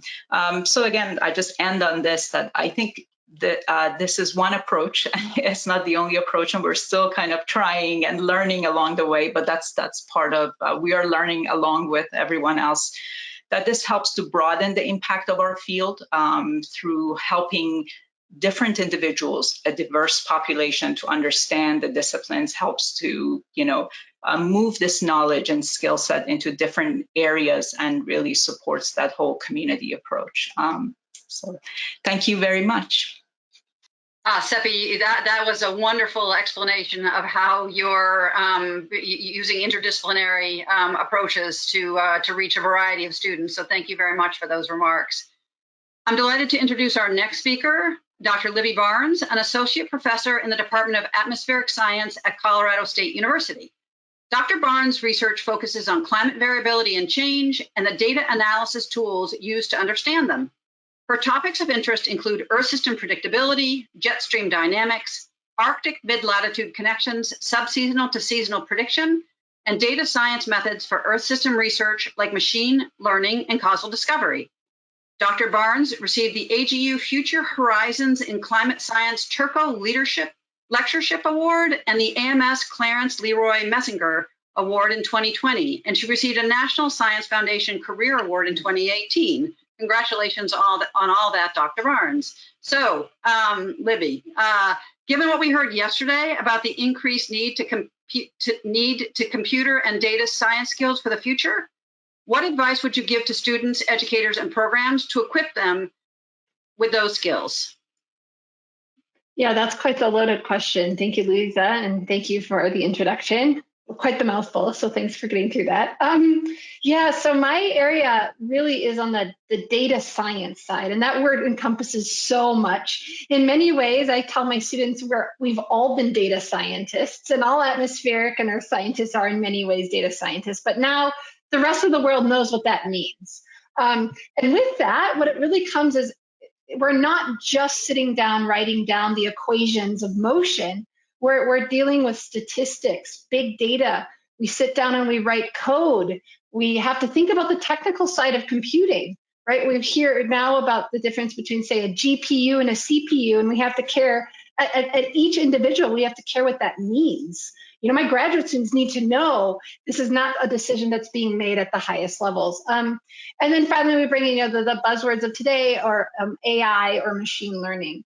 And while I think up until the past few years, many of us are very much just our atmospheric science people doing our science, today we're seeing that more and more these skills are sort of required to do much of our jobs, especially at least on the science side, which is where, again, the academic side and I come in. And when people ask, so what do we do? How do we get our students into this world? You know, especially in the machine learning side, that sounds so challenging. I always stop and I say, before we start jumping in for deep data science and computer science skills, we need to talk about basic statistics, which is something we've been doing for decades, but most in our field never actually had formal training. And I think this is a problem, because as we start throwing more and more data and bigger machines at weather prediction, we need to know how to interpret the output. We need to know what it is we ultimately are getting out. And I don't think a lot of us, myself included, had the training needed. You know, we had to find it along the way. And I actually think that that's a deterrent and potentially could lead to some problems. So I guess my first simple answer to actually answer the question, which is what advice should we give them, is I actually think, and you mentioned this Turco lectureship I had the wonderful opportunity to give at AGU back in December. And one of my final points was, we need to stop treating statistics and data science as the side project that we all do. And we need to start appreciating it as a fundamental aspect of our field. And what that means is, I'll pick on my program, which I love. I love my university and my department. It's wonderful. But we don't require the graduate level data science course in our master's program. And looking around at universities, many of them are starting to introduce these options, but are they required? Why are we treating, dynamics one in this? To me, we should be treating dynamics one in the same way as the fundamentals as the fundamentals in data science. And I think that requires really a change in how people think about what sort of a master's or a PhD level education means. So that's a big thing. And we need to do that before we ever jump into machine learning and, the even more data sciencey heavy aspects. I think it sounds like yesterday you guys already talked, right, about computer and data science. And I already mentioned, these are fundamentally a part of of what we do every day in many ways. And because of that, I think we have to start making some hard decisions as educators about what we're going to swap in and out. Students do not have more time. We're not going to suddenly require a 5-year master's just to get all the courses in there. So what is it that we're willing to give up that maybe historically we did in order to make space for this new information? And I think, unfortunately, Lisa, I don't have an answer yet. I don't know, but I think it's really important that we figure that out. Many programs, including my own, take pride in the breadth of knowledge that we give our students. We want them to not just be good at one thing, but to actually have a feeling for the whole field. But in doing so, they're taking their time on all those courses. What are we going to give up so they can, learn about GPUs and CPUs and the more computer science side of things? And finally, I want to know, and this is, again, maybe not advice, but still thinking, how do we incorporate this into our education? I do my job because I love working with graduate students and postdocs. This is why I am where I am. But there's a whole lot of us that already got our degrees, and we also wish we could have this material. And Seppi just went through this range of career paths and levels of people that they're training. And I think this type of thought needs to come in from the data science side as well. Many people in their mid or later careers have come to me saying, well, I wish I could go back to grad school because machine learning for geoscientists was never offered, or I never had a basic statistics class. I only picked up little things here and there. And I think we really need to rethink, given how fast the data science world is moving right now and how it's clear it's a critical aspect now of what we do. How do we get everybody else up to speed that have already been through the training process? And then the final thing I want to note is with all this comes a bit of a complication, especially for the National Weather Service, in that there are many private companies popping up now. There have been many in the past, obviously, with weather, but you start bringing the data science aspect in, and they are just sucking up everybody who's coming out of these programs. That's wonderful. I always tell my students the goal is to have a job, so this is a great thing. But at the same time, being aware that as we train these students, they're going to go off. And if we, as a sort of for the National Weather Service side, have to think about that this additional, I don't want to call it competition. We're all working towards the same goal, but just being aware that this is a desired quality in many of the people being hired today. And so how are we going to work within this new world of the data scientist who has a science degree, which is quite coveted out there right now? So that's my big spiel. And since Louisa, you asked me what advice, I don't think I gave any advice in terms of what to do, but I think these are some really important things that as a community we have to think about and really ultimately embrace data science is what we do and not just an add-on at the end. So thank you. I will actually take that as very well-targeted advice for any student coming through now, is to take data science very seriously and to make sure that they learn it either as part of their degree programs or they come up with another formal way to absorb that information, because it is so important. So thank you. It is now my pleasure to welcome our next speaker, Dr. Scott Glenn, a distinguished professor at Rutgers University in the Department of Marine and Coastal Sciences and the co-director of the Center for Ocean Observing Leadership. His research interests include the development of new autonomous ocean observing technologies, their application to scientific research in remote and extreme environments, and a demonstration of new educational paradigms. Dr. Glenn worked for Shell Development Company in Houston, Texas, as a research engineer at Harvard, and as a project scientist at Harvard. I apologize for messing that up. A research engineer at Shell and a project scientist at Harvard. So Dr. Glenn, given the discussion around Earth system science yesterday, what perspectives do you have on educating those who want to connect the ocean and atmospheric disciplines? Thank you for this opportunity, Louisa. I really appreciate it. That was a great perspective that we heard yesterday on the importance of Earth system science to a weather-ready nation and the importance of the ocean contributions to long-term forecasts and also to these extreme events like hurricanes that cause so much damage.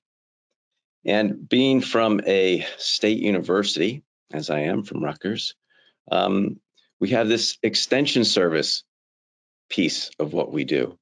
And so having science and extension go hand in hand is something that we've been living that for 150 years here at these state universities. So it's part of what we do. And what we think of also, another perspective of combining the ocean and the atmosphere for this weather ready nation is the users.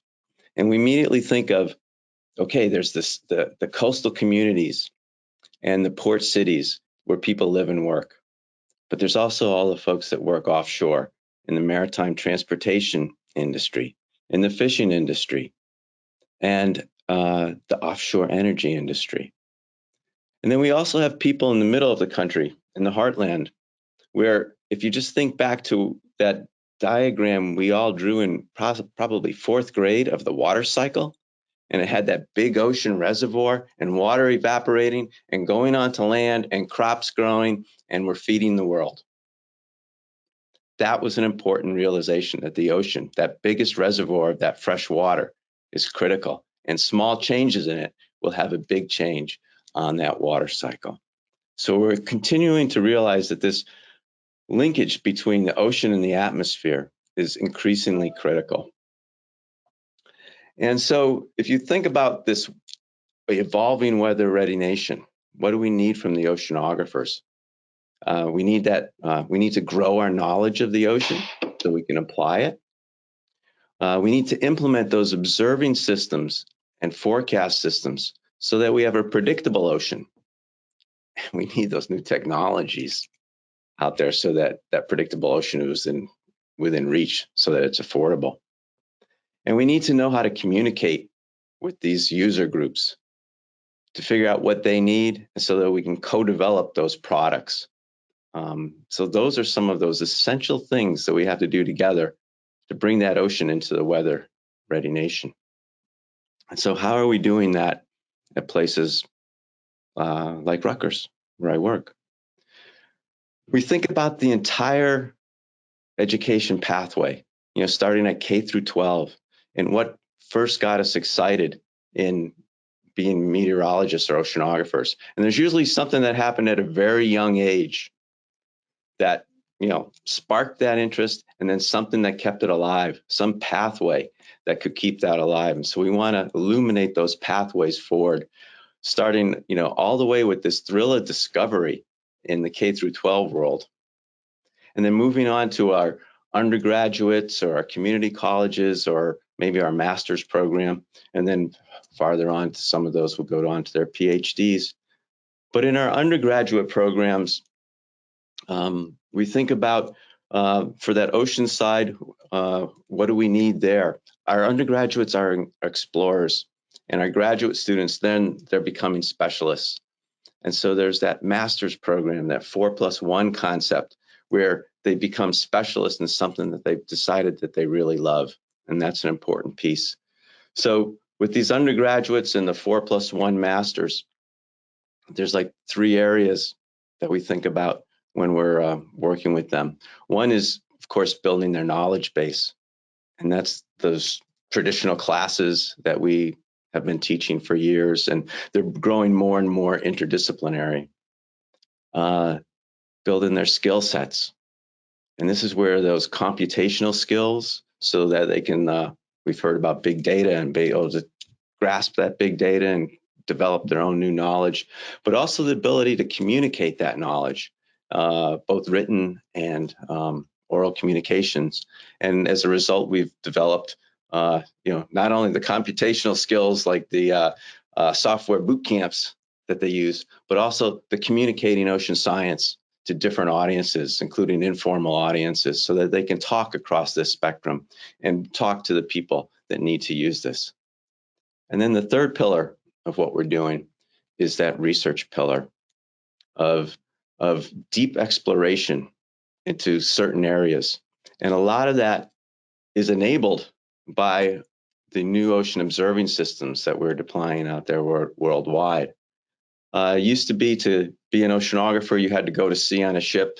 It was a very narrow keyhole you had to fit through to be an oceanographer. But now, with all the data coming to shore, it's really increasing who can be an oceanographer, when they can be an oceanographer. And so that's really been a boom to increasing our diversity in these areas. And we heard about the T-shaped individual. It's that same thing, that top of that T, that broad experience, and the depth of that T, going into something that you really love and exploring that in detail is the kind of people that we want to produce as undergraduates.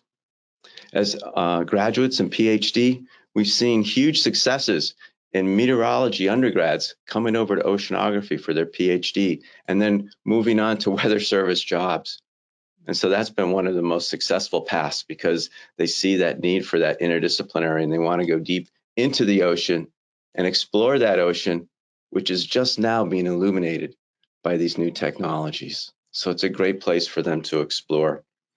And I think that's kind of my closing piece of this is that I really love the social science piece where we're talking to users and learning what they want and how they want to do things. I also like turning that inward and looking at our students and what do they want.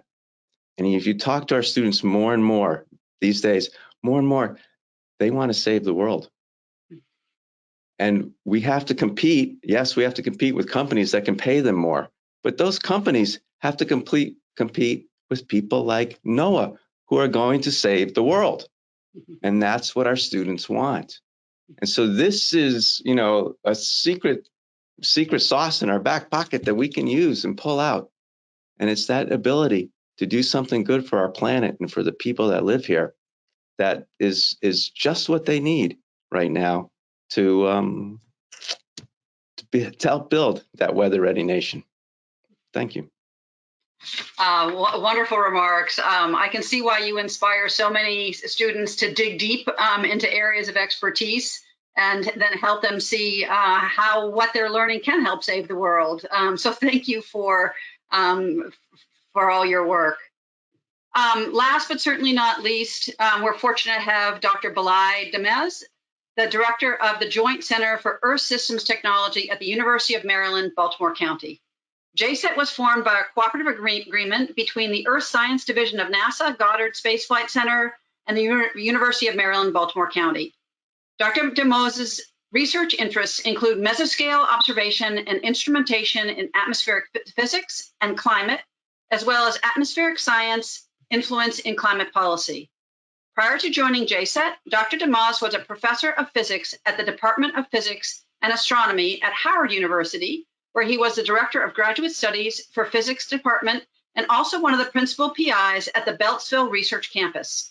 Before joining academia, he worked for NASA. So, Belay, how does the education and research training you provide to students support the Weather Ready Nation initiative, and how does the center play a role in doing that? Thank you, Louisa. That's an interesting question asking me because a lot of my training reflects that. I am trained as a physics professor, but doing weather research.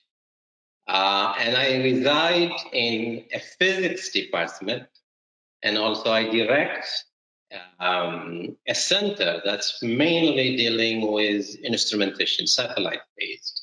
So among all these different tasks, there are 4 basic things that we teach them. Weather Ready Nation for me is being resilient, greater accuracy, service to community, and then better ways of communication. Whether you apply that to forecasting and weather, oceans, whether you apply that to any field, that's the basis of science and education for me. So how do I deal with this? In my courses, most of the students get the computing part, the physics part.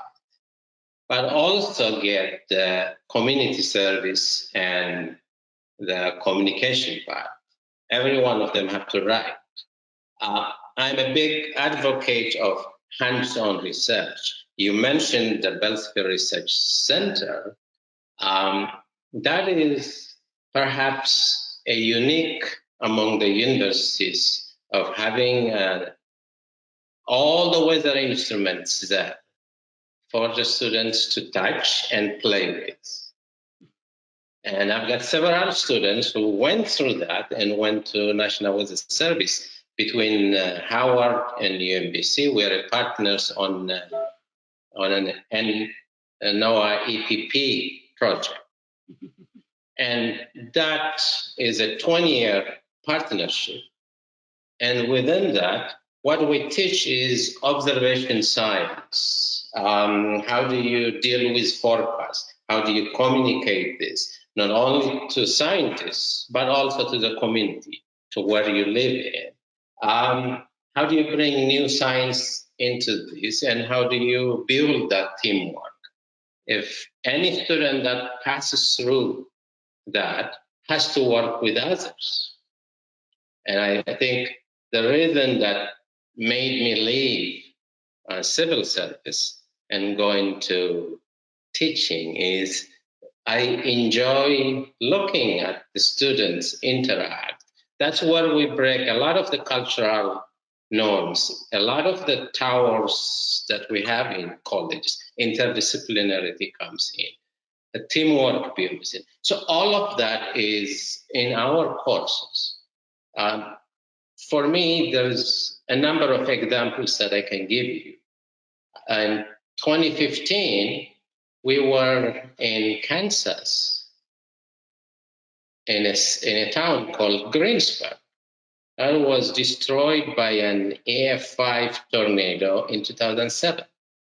So 10 years later, we were there setting up to see what better instruments and how can we improve the forecast for tornadoes. And so while we do that in partnership with other scientists, the students are immersed in that and learning the skills. And that prepares them for a future in NOAA, for example. That hands-on experiment, that involvement with what goes on is key to the teaching. A lot of the times, the accuracy of your data, how do you interpret your data, how do you match the data that Levis mentioned earlier, that comes behind. First, you need to get an attachment to what you do. Have the basis that makes you, enables you to compete. As a student, my first interaction with, when I came to this country, I'm from Eritrea. The reason I took weather modification, cloud seeding, was I came from a very drought-stricken area. I think a lot of you will probably remember, maybe not the young ones. In 1984, there was a severe drought. And I said, what is education for me if I don't do something? And I saw cloud seeding and I came, and the first interaction with the professor was, great professor. He says, if you cannot compute, you cannot compete. And so I spent 2 weeks sitting in his office learning Fortran programming. Probably now everybody does Python. And so that was, for me, a key thing. And a lot of yesterday's discussion, there was data assimilation, and all of that is big in what is going on within NOAA, the EPIC. And a lot of it is teach them to compute. They can take that to any field, because as educators, we're not training them to go into NOAA only. We have to train them to go to many places. Then NOAA has to come in and say, okay, I can do better. I have a good job for you. And that side comes in by exposing them to the field, hands-on training. So not only do we have an aspect of weather readiness, we're actually doing all of what we do respond to the weather readiness. It's resiliency, accuracy, service to community, and communicating, writing the papers. So just to close out this in a little bit, and I am an adjunct at Howard University. I am at UMBC, and every summer at Beltsville we have a workshop. In that workshop, whether it's funded by NSF, whether EPP, we bring in the students, and one of the requirements is how do you work in a team? And how do you look at this data set and amaze me? We usually give them, and at the end they have to come up with a presentation in that 3 months period. And that is the one that attracts them. We see a lot of people from biology, from social studies, policy. Right from the beginning, they do not know what to do with the data. They don't have a programming skills, but by structuring the program in such a way that they are confident in interpreting it and it speaks to them, by the end, I'm always amazed at what kind of presentations they give in a say, how could they do this within this short time? It is because it interests them and it speaks to them. It's the way they look at it. It's their interpretation. So we give them a lot of hands-on, and that's how we speak to the weather readiness goals. Thanks. Wonderful, wonderful. Well, if I had to think about what critical attributes there are in building a weather-ready nation, teamwork and communications would certainly be high on my list. And for you to work so hard to include those in the physics department certainly speaks very well for you. Okay, and now we have some questions in the chat. Andrea, do you want to go ahead? Yeah, I was just going to say, we are at time for the session, but I want to say we're going to take a 5-minute break and we're going to come back. All of our panelists that you see here will be back with us, as well as our panelists from a bit earlier in the webinar. And I think we're going to have a really good discussion. There's a lot of great questions that I think will really get all of us talking. So I will let you all take your break, but I want to thank you, Louisa. Thank you to all the panelists and for your really thoughtful remarks today. And looking forward to continuing the conversation in about 5 minutes. So take a break, take a glass of water, and we'll see you in a few. Okay, we're going to welcome all of our panelists from today back to really get into some good discussion. Welcome back, everyone. Thanks hopefully you got a quick break, stretched your legs. All right, so I want to highlight, I think, a couple of questions that have come in, and this is mainly maybe targeted at our academic representatives, but it might really be worthwhile. Louisa, you might have some thoughts here too. The real sort of common question that's come up is, how do programs and academic, programs adjust or maybe make changes with what we've heard over the last 2 days in terms of the interdisciplinary skills that we seem to be highlighting? It's pretty hard. It can be hard for programs to adjust to this, expectation of a 4-year program, as well as what's expected in terms of how students may be coming in based on prerequisites or even their financial situation as they're trying to go through programs. So, what are we willing to maybe think about changing? I wouldn't say giving up, maybe that's too drastic, but wonder if you've thought about this in terms of your programs in really trying to feel that you're both doing a balance of the core science that we know is needed, but allowing for flexibility in your programs as well. So curious if anybody has thoughts there. I see Bilal, you're shaking your head. Maybe you want to start, but I'll I'll go on mute and let you start. Yeah, I am actually involved in starting an interdisciplinary Earth and Space program right now. And we're limited by the number of courses that they have to take.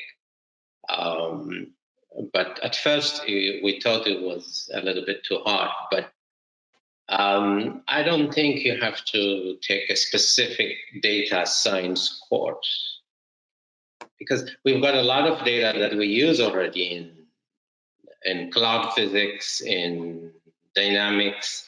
How do you incorporate those techniques as a homework, as a term paper in each of those things that you teach? And so by designing those courses, then we avoid passing that credit limit that makes it impossible. So that's how we are handling it. Others may handle it as a certificate, but that is where we're going. We teach the basics, and the examples could be from data from Discover satellite. I know Dr. Mihan might know that. And so one side looks at the sun, the other side looks at us, and we've got scientists that can do both.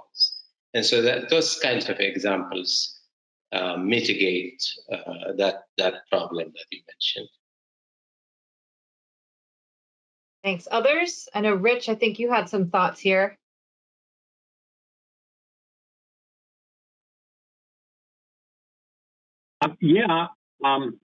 It may have been my question that I was addressing to Libby, actually, or at least I don't know if that you were referring to mine specifically, but I was actually following on what Libby was saying about, what do you cut? I mean, that's the hard part. First of all, the state systems and whatever university you belong to probably have some kind of a mandate of 120 credit hours. And if they're a liberal arts institution, you have a general education curriculum. Now at my institution, Deppy can vouch for this, there's probably about 6 courses right off the bat that I could get rid of.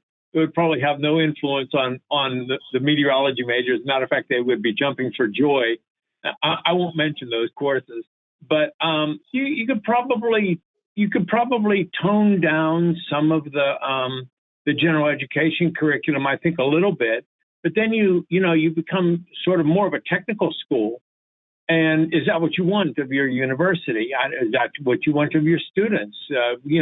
We're trying to produce students who are a little bit worldly, who are exposed to this and exposed to that, and that's part of liberal arts. That's why I go back to I'm more in favor of the add rather than the takeaway. I don't see how you can take away. I feel just the way Libby expressed it. How do you get rid of something? Whenever there's other forces at work here too. There's all of the other university that's pushing to keep their stuff. Okay, and so I don't know how you get rid of anything, which is why I mentioned earlier about sort of the 5-year, not that this would be suitable for everyone, but, for some schools like ours, we do talk about the 5-year bachelor's degree, or, there's 3+2 programs, 4+1 programs that are being developed, moving into master's degrees to be able to gain that expertise, getting graduate certification. Ginny teaches a course in our graduate certificate in space, weather, and environment, science, policy, communication, it's called. Those are the kinds of things that I think we're going to have to do, and I make no apologies for it. So I'll stop there, and others may have some ideas. Maybe I could jump in. So I think what the last, both Richard and Blaise said were, it's sort of this integration aspect too of bringing in the data science and these tools that I was specifically talking about into the courses we already have. And maybe that's a way to not cut. And I think, at the graduate level, actually get to teach a course like this where we're doing atmospheric science concepts, but we're bringing a lot of that statistics in, and it's really actually the data science course. And And in that way, they don't need to go off and take a generic data science course. They get to actually learn the science while they're learning the data science at the same time.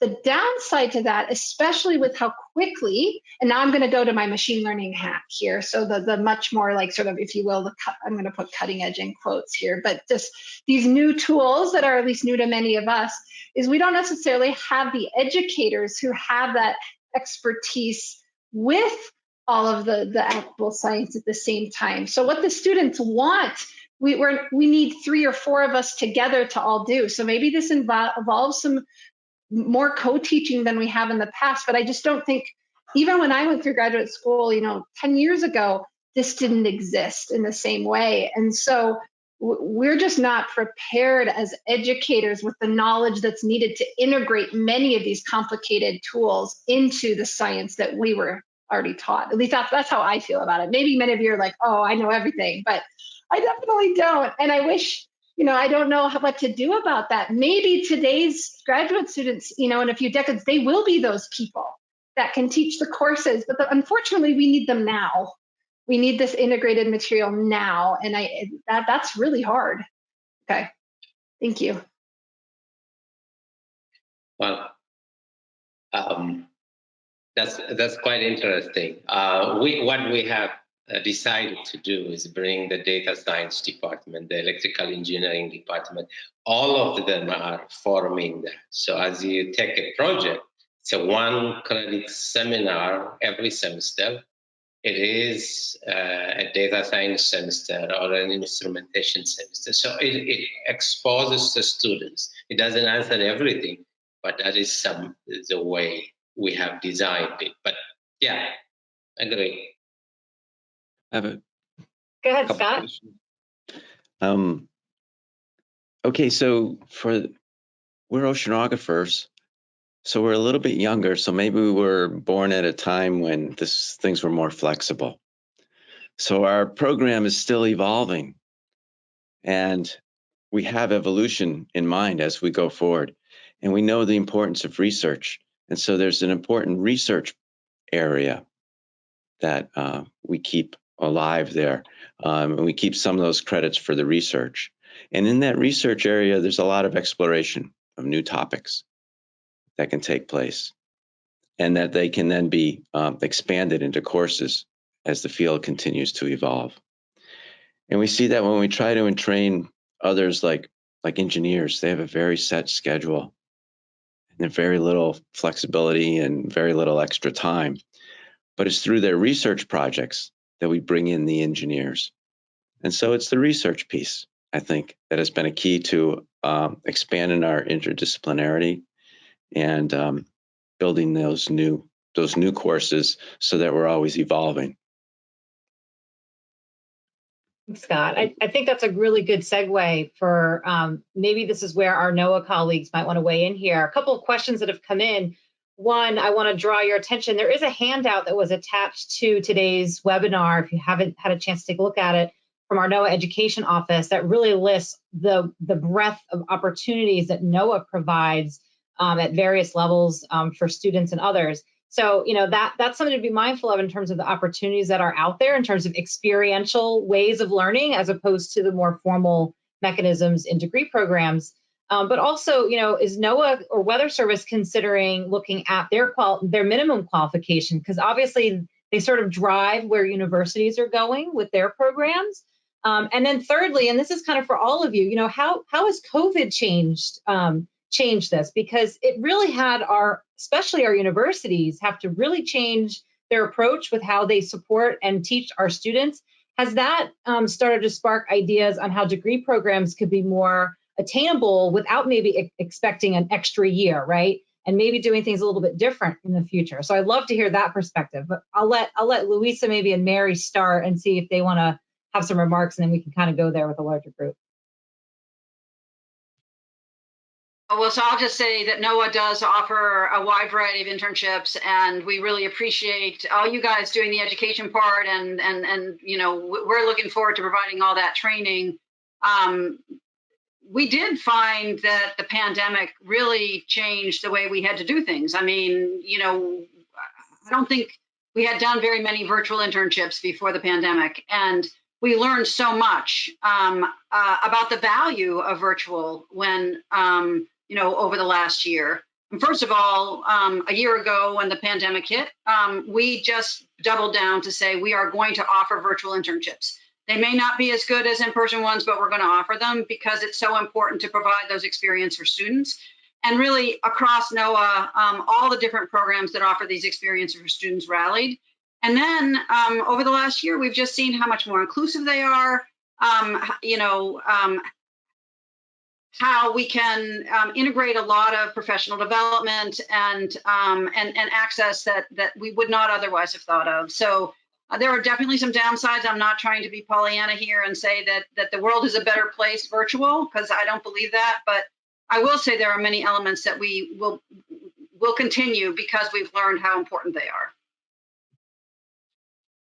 Yeah, thanks, Louisa. I think she covered that pretty well. A couple of points, Andrea. So, you asked, are we looking to change our requirements? And that kind of conversation hasn't really started at the foundational, Rich brought up 1340 level.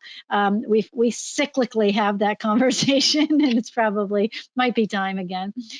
Having said that, I think the reality is, with the competition that we have for the hiring that we do, and Steve and JJ and others, in the field that do some of that hiring might weigh in. But the reality is we are looking for that interdisciplinary experience, whether it's from their program, from an internship, from a volunteer opportunity. It could be a wide variety of things, and we are trying to be open to that. The other thing that I wanted to mention is Louisa's shop has been working with many of us to help us really look at where we may have artificial barriers in our processes that we just weren't aware of. We put in screening tools of GPAs or other things like that, 20 years ago, and really haven't thought about them since. Well, we're thinking about them. So that's a different change that's also looking at things to make sure that we can remove barriers where they weren't intended, but they are filtering folks out. So we're starting to see improvements in the response and the diversity of the folks we have. The last thing I want to say is the virtual, our on-the-job training has had to change a lot, and our education and the work we do with groups like Comet and others as well. And so, there is opportunity there, and there is this thirst, as Seppi and others mentioned, for continual education. And so I love the idea that we'll be able to do more from a remote sense so that people can interact. And you can build networks that way. They're not the same as in person, but they're better than not doing them at all. So I think that's a big issue. Just to follow on with what Mary said, having that interdisciplinary skill set from a field perspective, from hiring, that is certainly an attractive feature when we look at resumes. So, I think that you really always need to continue education. If you have the opportunity to go on to graduate school after your bachelor's school, that certainly is an attractive thing to do, and that will broaden you out and make you, visible. When we get 50 to 60 resumes for one, entry level position in an office. So I agree with that.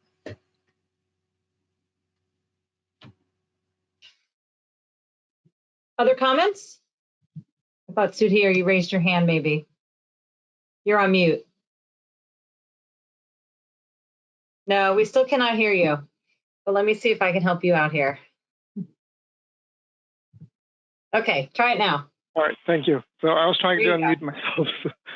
No, I was just trying to resonate with Mary and Steve's talked about, like, disciplinary skill that we needed. Like, I think in my case as well, I'm a new hire in the weather service. I started like during pandemic, and it taught a lot, right? How pandemic sort of given us also the opportunity as well. We all talk about only how hard it is, but for me, I'm also seeing a lot of opportunities, like, extending my own skill. Like there are a lot more, trainings, and then all the courses popped up now online that you can do on your free time, right? So that was not like that before this pandemic happened. There are a lot of the machine learning courses, if I wanted to take that I didn't have opportunity to take before. For that I had to go to school. Then now I can take those those courses here as well. But I sort of come back to one of the comment what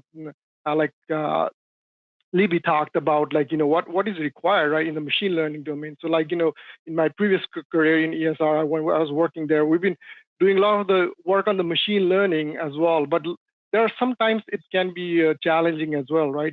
In the private industry, we have a lot of all the tools developed in the machine learning. They're making us so much easier to do it. But having a lack of fundamental knowledge of the computer science as well as the statistics sort of helps or limits the sort of how to interpret those results, right? Sometimes it can be garbage in and garbage out in the machine learning domain as well, right? So you need to have enough background of the science that supports that work. Otherwise, it's sort of you're looking at those and, oh yeah, it looks all good, right? But that can be very dangerous, right? And that's why I sort of want to relate what yesterday on a panel Amy McGovern talked about, could talk about some of ethical and responsible AI, right? All those things are very important for us now. But again, there are a lot of opportunities, but just also wanted to add some on how there are opportunities for the students as well. There are a lot of other opportunities, even AZU provides for the students to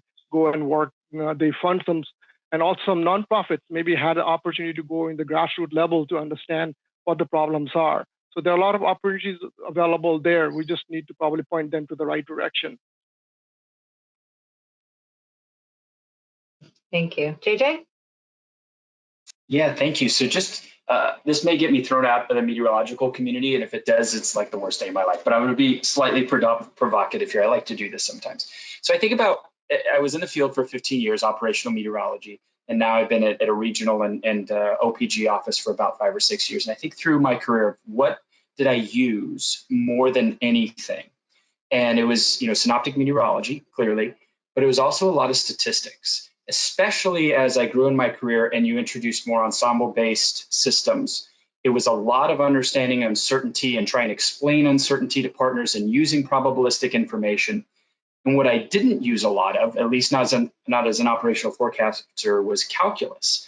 But I had to take calculus in college in order to understand calculus-based physics. And I had to take calculus-based physics in order to understand dynamic meteorology, right? And yet I think about how often did I apply that knowledge in an operational framework. You could certainly argue in the short term, right? Convective weather, mesoanalysis, you really have to understand what those features mean and the physical properties they represent. Yes, of course. But a lot of forecasting is medium and extended range, and it's all statistics. And so I'm just wondering, I'm not saying we should not take calculus, we shouldn't take physics, but I am saying equal weight, right? And if you had to force me into a decision, I might lean more towards statistics and learn some of the physics, learn some of the dynamic meteorology within the Weather Service if I was only going to, let's say, get a bachelor's degree. So I know that's controversial. I know that's crazy talk, but our models today handle physics extremely well. They're super sophisticated. They do physics better than I could ever hope to. And so it's a matter of trying to figure out what path are you going to take and what courses make the most sense for the practical side of your day in, day out life.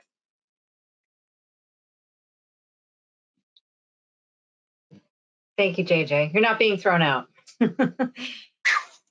Any other comments? Close to. That's okay. That's an argument I go with my physics professors. They say forecasting. The TV weathermen don't take calculus. And I tell them, well, no, if you go into NOAA, into OAR, into Boulder, you find it that they have to do this. So I think much more we train them to be have a broader view. There are areas in NOAA that you need that instrument specific, that you need that calculus. to do it, and there are areas that you may not use it as much. But I think from the university side, when you train the students, I usually repeat what I got. You cannot compete if you cannot compute. That's the line that I remember. And I see it also during my career.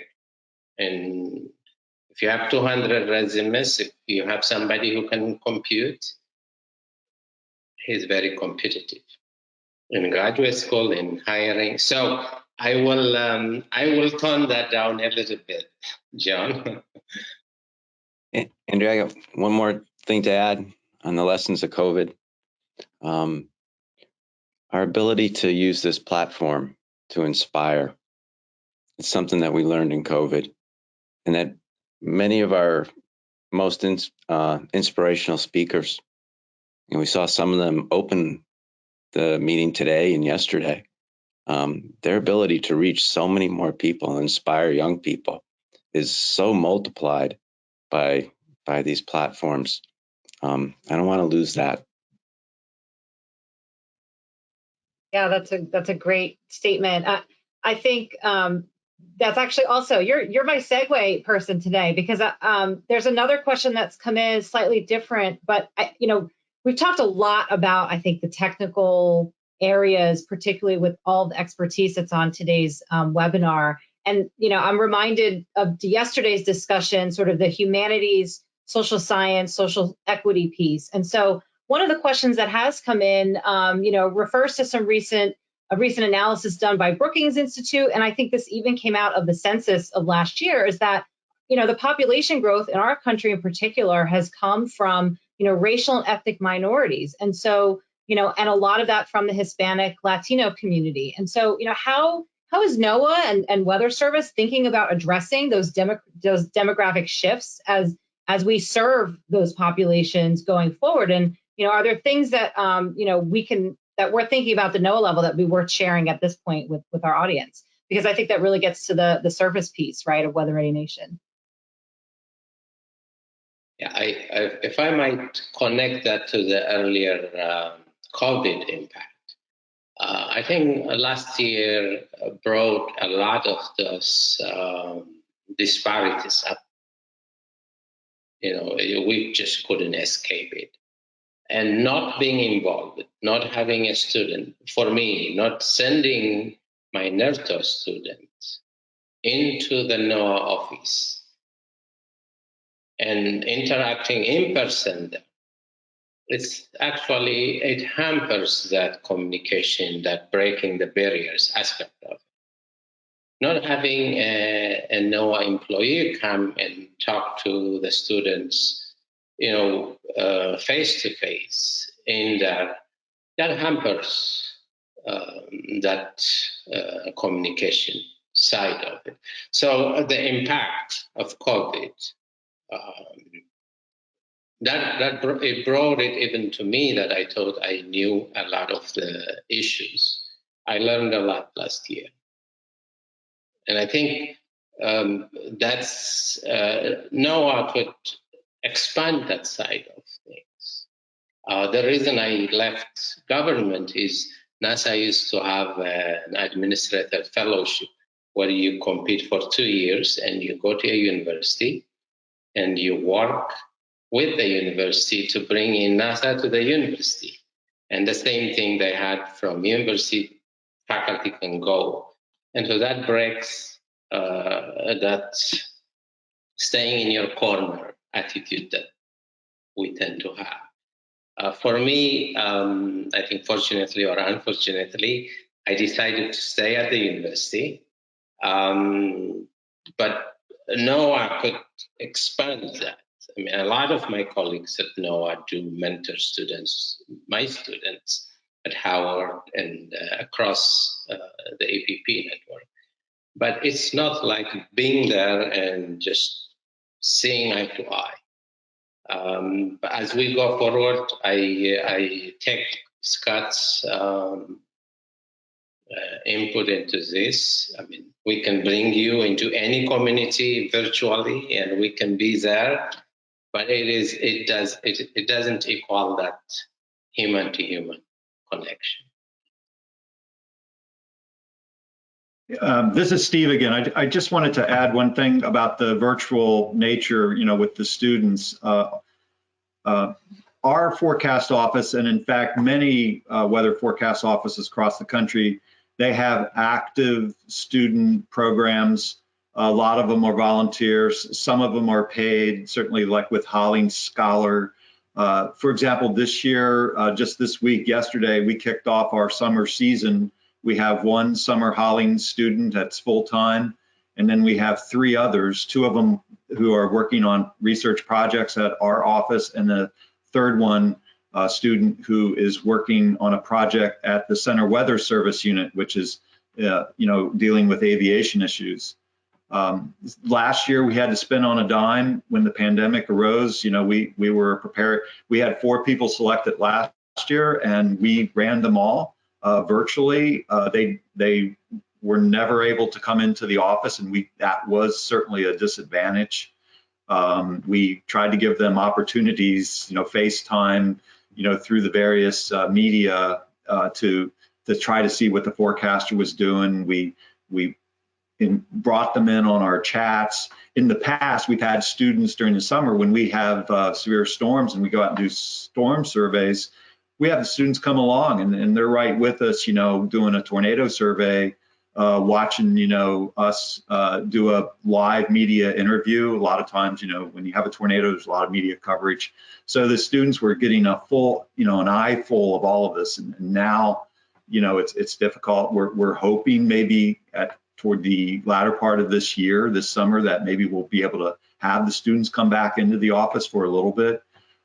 So it has been a challenge. It certainly, as Scott said, it did bring some opportunities, and we were able to work, a little more closely with the students, in fact, on some of those projects. And just one other side point, JJ was talking about the short term and the extended. The extended, is statistical, certainly, in terms of, what's going to happen, but there is a lot of meteorology in the extended. And I think that the academic side, prepares the students, with how, things like planetary scales of motion, and how you have jets that are out there and where those are located. I hate to say that the models still are somewhat imprecise at the extended periods, and so you have to rely on fundamental meteorological knowledge and science to understand when you see some of these larger scale patterns that are probably legitimate. You can begin to infer where you're going to see weather, where there's going to be impactful weather, even with deepening low pressure systems off the Atlantic coast. Many times I've sat and looked at model output 4, 5, 6, 7 days out, and there's nothing along the coast, and yet there's signals in the data that suggest that something will be there. We know that the Gulf Stream interface is there between the cold and warm water. We know there's going to be a baroclinic zone. We know there's going to be a strong jet, probably even a couple jet, across the eastern seaboard, and we know something's going to be there. And so it's something that we, in our impact decision support services, to our core partners, will say, hey, 7 days out, you might want to wake up because there may be a large storm off the coast there. Just a heads up type of thing. Thanks, Steve. Thank you. Okay, I'm mindful of time here. I want to turn it to Mary before we wrap today's panel. Go ahead, Mary. Yeah, I just wanted to circle back to your comment about the statistics that you mentioned with the growth in population and the changing demographics. It's a great point. And of course, we're working with a lot of those student intern programs that we mentioned, and then also working to look where the barriers are. I do think, one thing I wanted to mention is, as we've taken stock with the barriers, and as we've recognized that we need a workforce that looks like the community that we're serving, and that we haven't succeeded, to date in doing that. One of the things is having programs that attract the students. And so, we recognize from our service delivery, for example, that having Spanish language translation and having services that in particular are suited to address some of those issues is really important. So we are looking at what we have to change programmatically. And I frankly feel that that's going to help attract the students because we have programs, not that they won't be interested in all the things that we do. However, as Scott was saying, they want to change the world. This allows people to be able to change a part of the world they came from. And so I do think that I hope that will be part of what helps us change in the future. Thanks. Thanks, Mary. I think that's a great way to wrap today's community open panel here. I want to thank all of you for your time today and your commitment to this discussion. I believe we might have a guest speaker here that wants to jump in and provide some closing remarks. And I'm going to pass it over to you, Louis, and let you do that. All these notes I've been taking all day. Now, I got actually two things I'd like to note here. First of all, I want to thank you all for being part of this. It's just really fabulous. Reflecting on when I came into the Weather Service in 1989, I lived the R2O dream, okay? I came over from a research group over at NASA, working under Joanne Simpson, by the way, who encouraged me to take the plunge. But Mary will also remind me, she was there first. So, and she was actually in the World Weather Building when I arrived. But I couldn't talk about, in fact, I was told when I came in, it was a gutsy move them bringing me in to lead a forecast office, by the way, that I wasn't getting paid to write papers, right, to do research. So I had to do all that at home. But the point is that it wasn't really recognized as a science-based service agency, even as we were entering the modernization. Anybody watches this panel, as it goes on to the into the YouTube mode, I hope they take away about how science-based we are and how interested we are. It's essential that we sustain our links, because the people we're hiring out of your universities they just blow my mind every day on how well prepared they are, even when they might be nervous about coming in like I was. It's really amazing, and it's a broad, the broad aspects of it.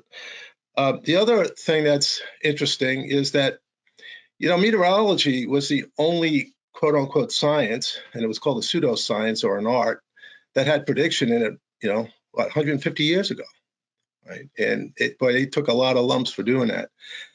Think about where we are today with prediction across not only the Earth system science, but in other. I got a note today from the Phenological Association about how they're using predictions now to predict where butterflies are going to be, right? The point is, medical community, NOS, National Ocean Service, Mary's second favorite line office in NOAA, that they are predicting harmful algae bloom. And, other research folks are involved in it, but the services are going through the Cleveland Forecast Office for Lake Erie, for example, because we have all these connectivity with the users. But those folks in that office have to look over their shoulders all the time for the scientists that are providing them, because they're really a service outlet connecting them with the experts. Right? And this is starting to happen in other parts of the country now, too. So if you think you got problems in the university containing what you're going to be teaching in the future, think about this, all right? Think about, the harmful algae bloom protection, the hypoxia, the Vibrio, the kinds of things that are affecting people's lives along the coast. And they don't want to find out about it when the kids get an ear infection, They want to know about it before they go to the beach. Rip currents just went out, as an official product now. It's just really stunning what's happening and what you as professors and teaching not only this generation, but the next generation is going to mean. So that's one. Now, the thing I really wanted to end it with was, what was one of the questions that Andrea asked? What was the favorite class? And synoptic meteorology was number one. Now, why? It was, I got to tell you, when I went through school, and it was way back, before LFM, by the way, before the limited forecast model. So when the limited forecast model came out to 24 hours, we hung around over the fax machines because making sure that fax machine was going to work, because we were not going to miss one model cycle, okay?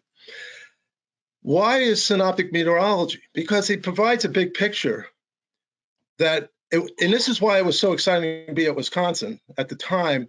And Dave Barber and I, a forecaster who was actually just retired from the Weather Service, was my first TA. We talk about this. Why was it so dynamic? Most of the professors there, dynamicists, micrometer, the tower, they were all forecasters at one point before they even got their degrees. Don Johnson, my major professor, was a forecaster in the Air Force before he came over. They sustained synoptic meteorology even back in the 70s, the 60s and 70s, as other people saying synoptic meteorology is dead, right? It provided the big picture. It provided an environment where the students actually debated each other and argued, sharpened their minds, without professors hanging over their shoulder, right? This was the old fax rooms. An incredible learning experience. So think about today, we heard, I'm sorry, Elizabeth, what's your nickname? What's your, I'll call you Professor Barnes. She talked about machine learning, the AI. I know she talked about it at the Academy of Science meeting last summer. It was really terrific presentation. There's so much information to extract, but people still want to know the big picture and how it works within that big picture. Right? And that's exactly what happened to us. We had the models coming in. We had the first visualization on a system of satellite technology, right? That was Sumi. He brought it right up into the synoptic lab. That's why I got interested in the satellites. It was offering some solution space to what we were looking at in terms of even trying to get beyond 24 hours, by the way, with a forecast. It's just an amazing time to be, in a synoptic lab and have all these new tools come in. Let Stephen and JJ fight each other over a set of maps coming in and statistical forecasts. I can tell you that I look at all the models. I do my own self-brief. When I see one of these models that everybody thinks is the only model they should be looking at, explode a cyclone off the east coast of the United States, first thing I look at to see is if it's a latent heat bomb or not, before I'm going to look at anything else. And guess what? Sometimes it is, right? So the thing is, there's a lot of things to be done there still. And, but it is a science. So the bottom line is we are a science-based service organization. And you all showed that today. And I really thank you for that. And I still think there's a future for the synoptic meteorology in the class. Don't eliminate that one, because if you want the kids to get excited, I call them kids, the young adults to get excited about what they're learning in these other specialty areas that they'll select, by the way, because there's so much to select from. You got to have a landing place for that to happen, to explore. And Ginny, I haven't forgotten about space weather. We're going to run a model operationally from the ground to 600 kilometers. So I'd love to see the students argue that next stratospheric warming, whether it's from the top down or the bottom up, that's forcing it, right? As an example. So thank you again. I really was jazzed about listening to everything you do and what you've brought to the table today. And I expect to get a lot of great students to keep on coming into the Weather Service. Thanks. Thank you, Louis, for those remarks. It's always fun geeking out with you a bit in real time. So I want to thank all of our panelists again. We're going to wrap for today. I do have just two quick logistical information for all of you that might be curious. One, thank you. And for those of you that I know called out and said, hey, my logo wasn't on there, I think I updated everybody, right, JJ? But thank you again. I just want to remind you who all was a part of this these last 2 days, and it was really an enjoyable discussion over both days. Next, I just want to mention to all of you that we do have some opportunities coming up that you might want to be aware of. So you can go to the next slide. And just let you know that these are public events, these are webinars that we host. NOAA has a lunch and learn on June 15th about the hydrometeorological test bed. So you might want to check that out. And there's some contact information there from Castle Williams. And then on June 30th, the Weather Service will be hosting a partner webinar talking about how we're going to be leveraging the cloud for accessing our numerical weather prediction data. So you might want to tune into that and learn a little bit more. The website on the bottom of this page is where you'll be able to find the recordings from both today and yesterday's webinar, as well as information about registering for the cloud webinar. And of course, we'll also be posting a report and other materials. You can continually check that page if you're interested in some of the webinars that we have been hosting that are either upcoming or those that we've already hosted in the past. So thank you all again. We've had really great attention, a lot of great questions. And for those of you that we didn't get to, I'll certainly be looking through them and passing those along if we can to try and get them answered. We look forward to hopefully seeing you. This should not be the last type of event. We hope to continue to have these types of interactions with our academic community and really help to reinforce and validate, where we're going with being a weather-ready nation. So thank you all again, and look forward to seeing you again soon. Bye-bye. Thanks.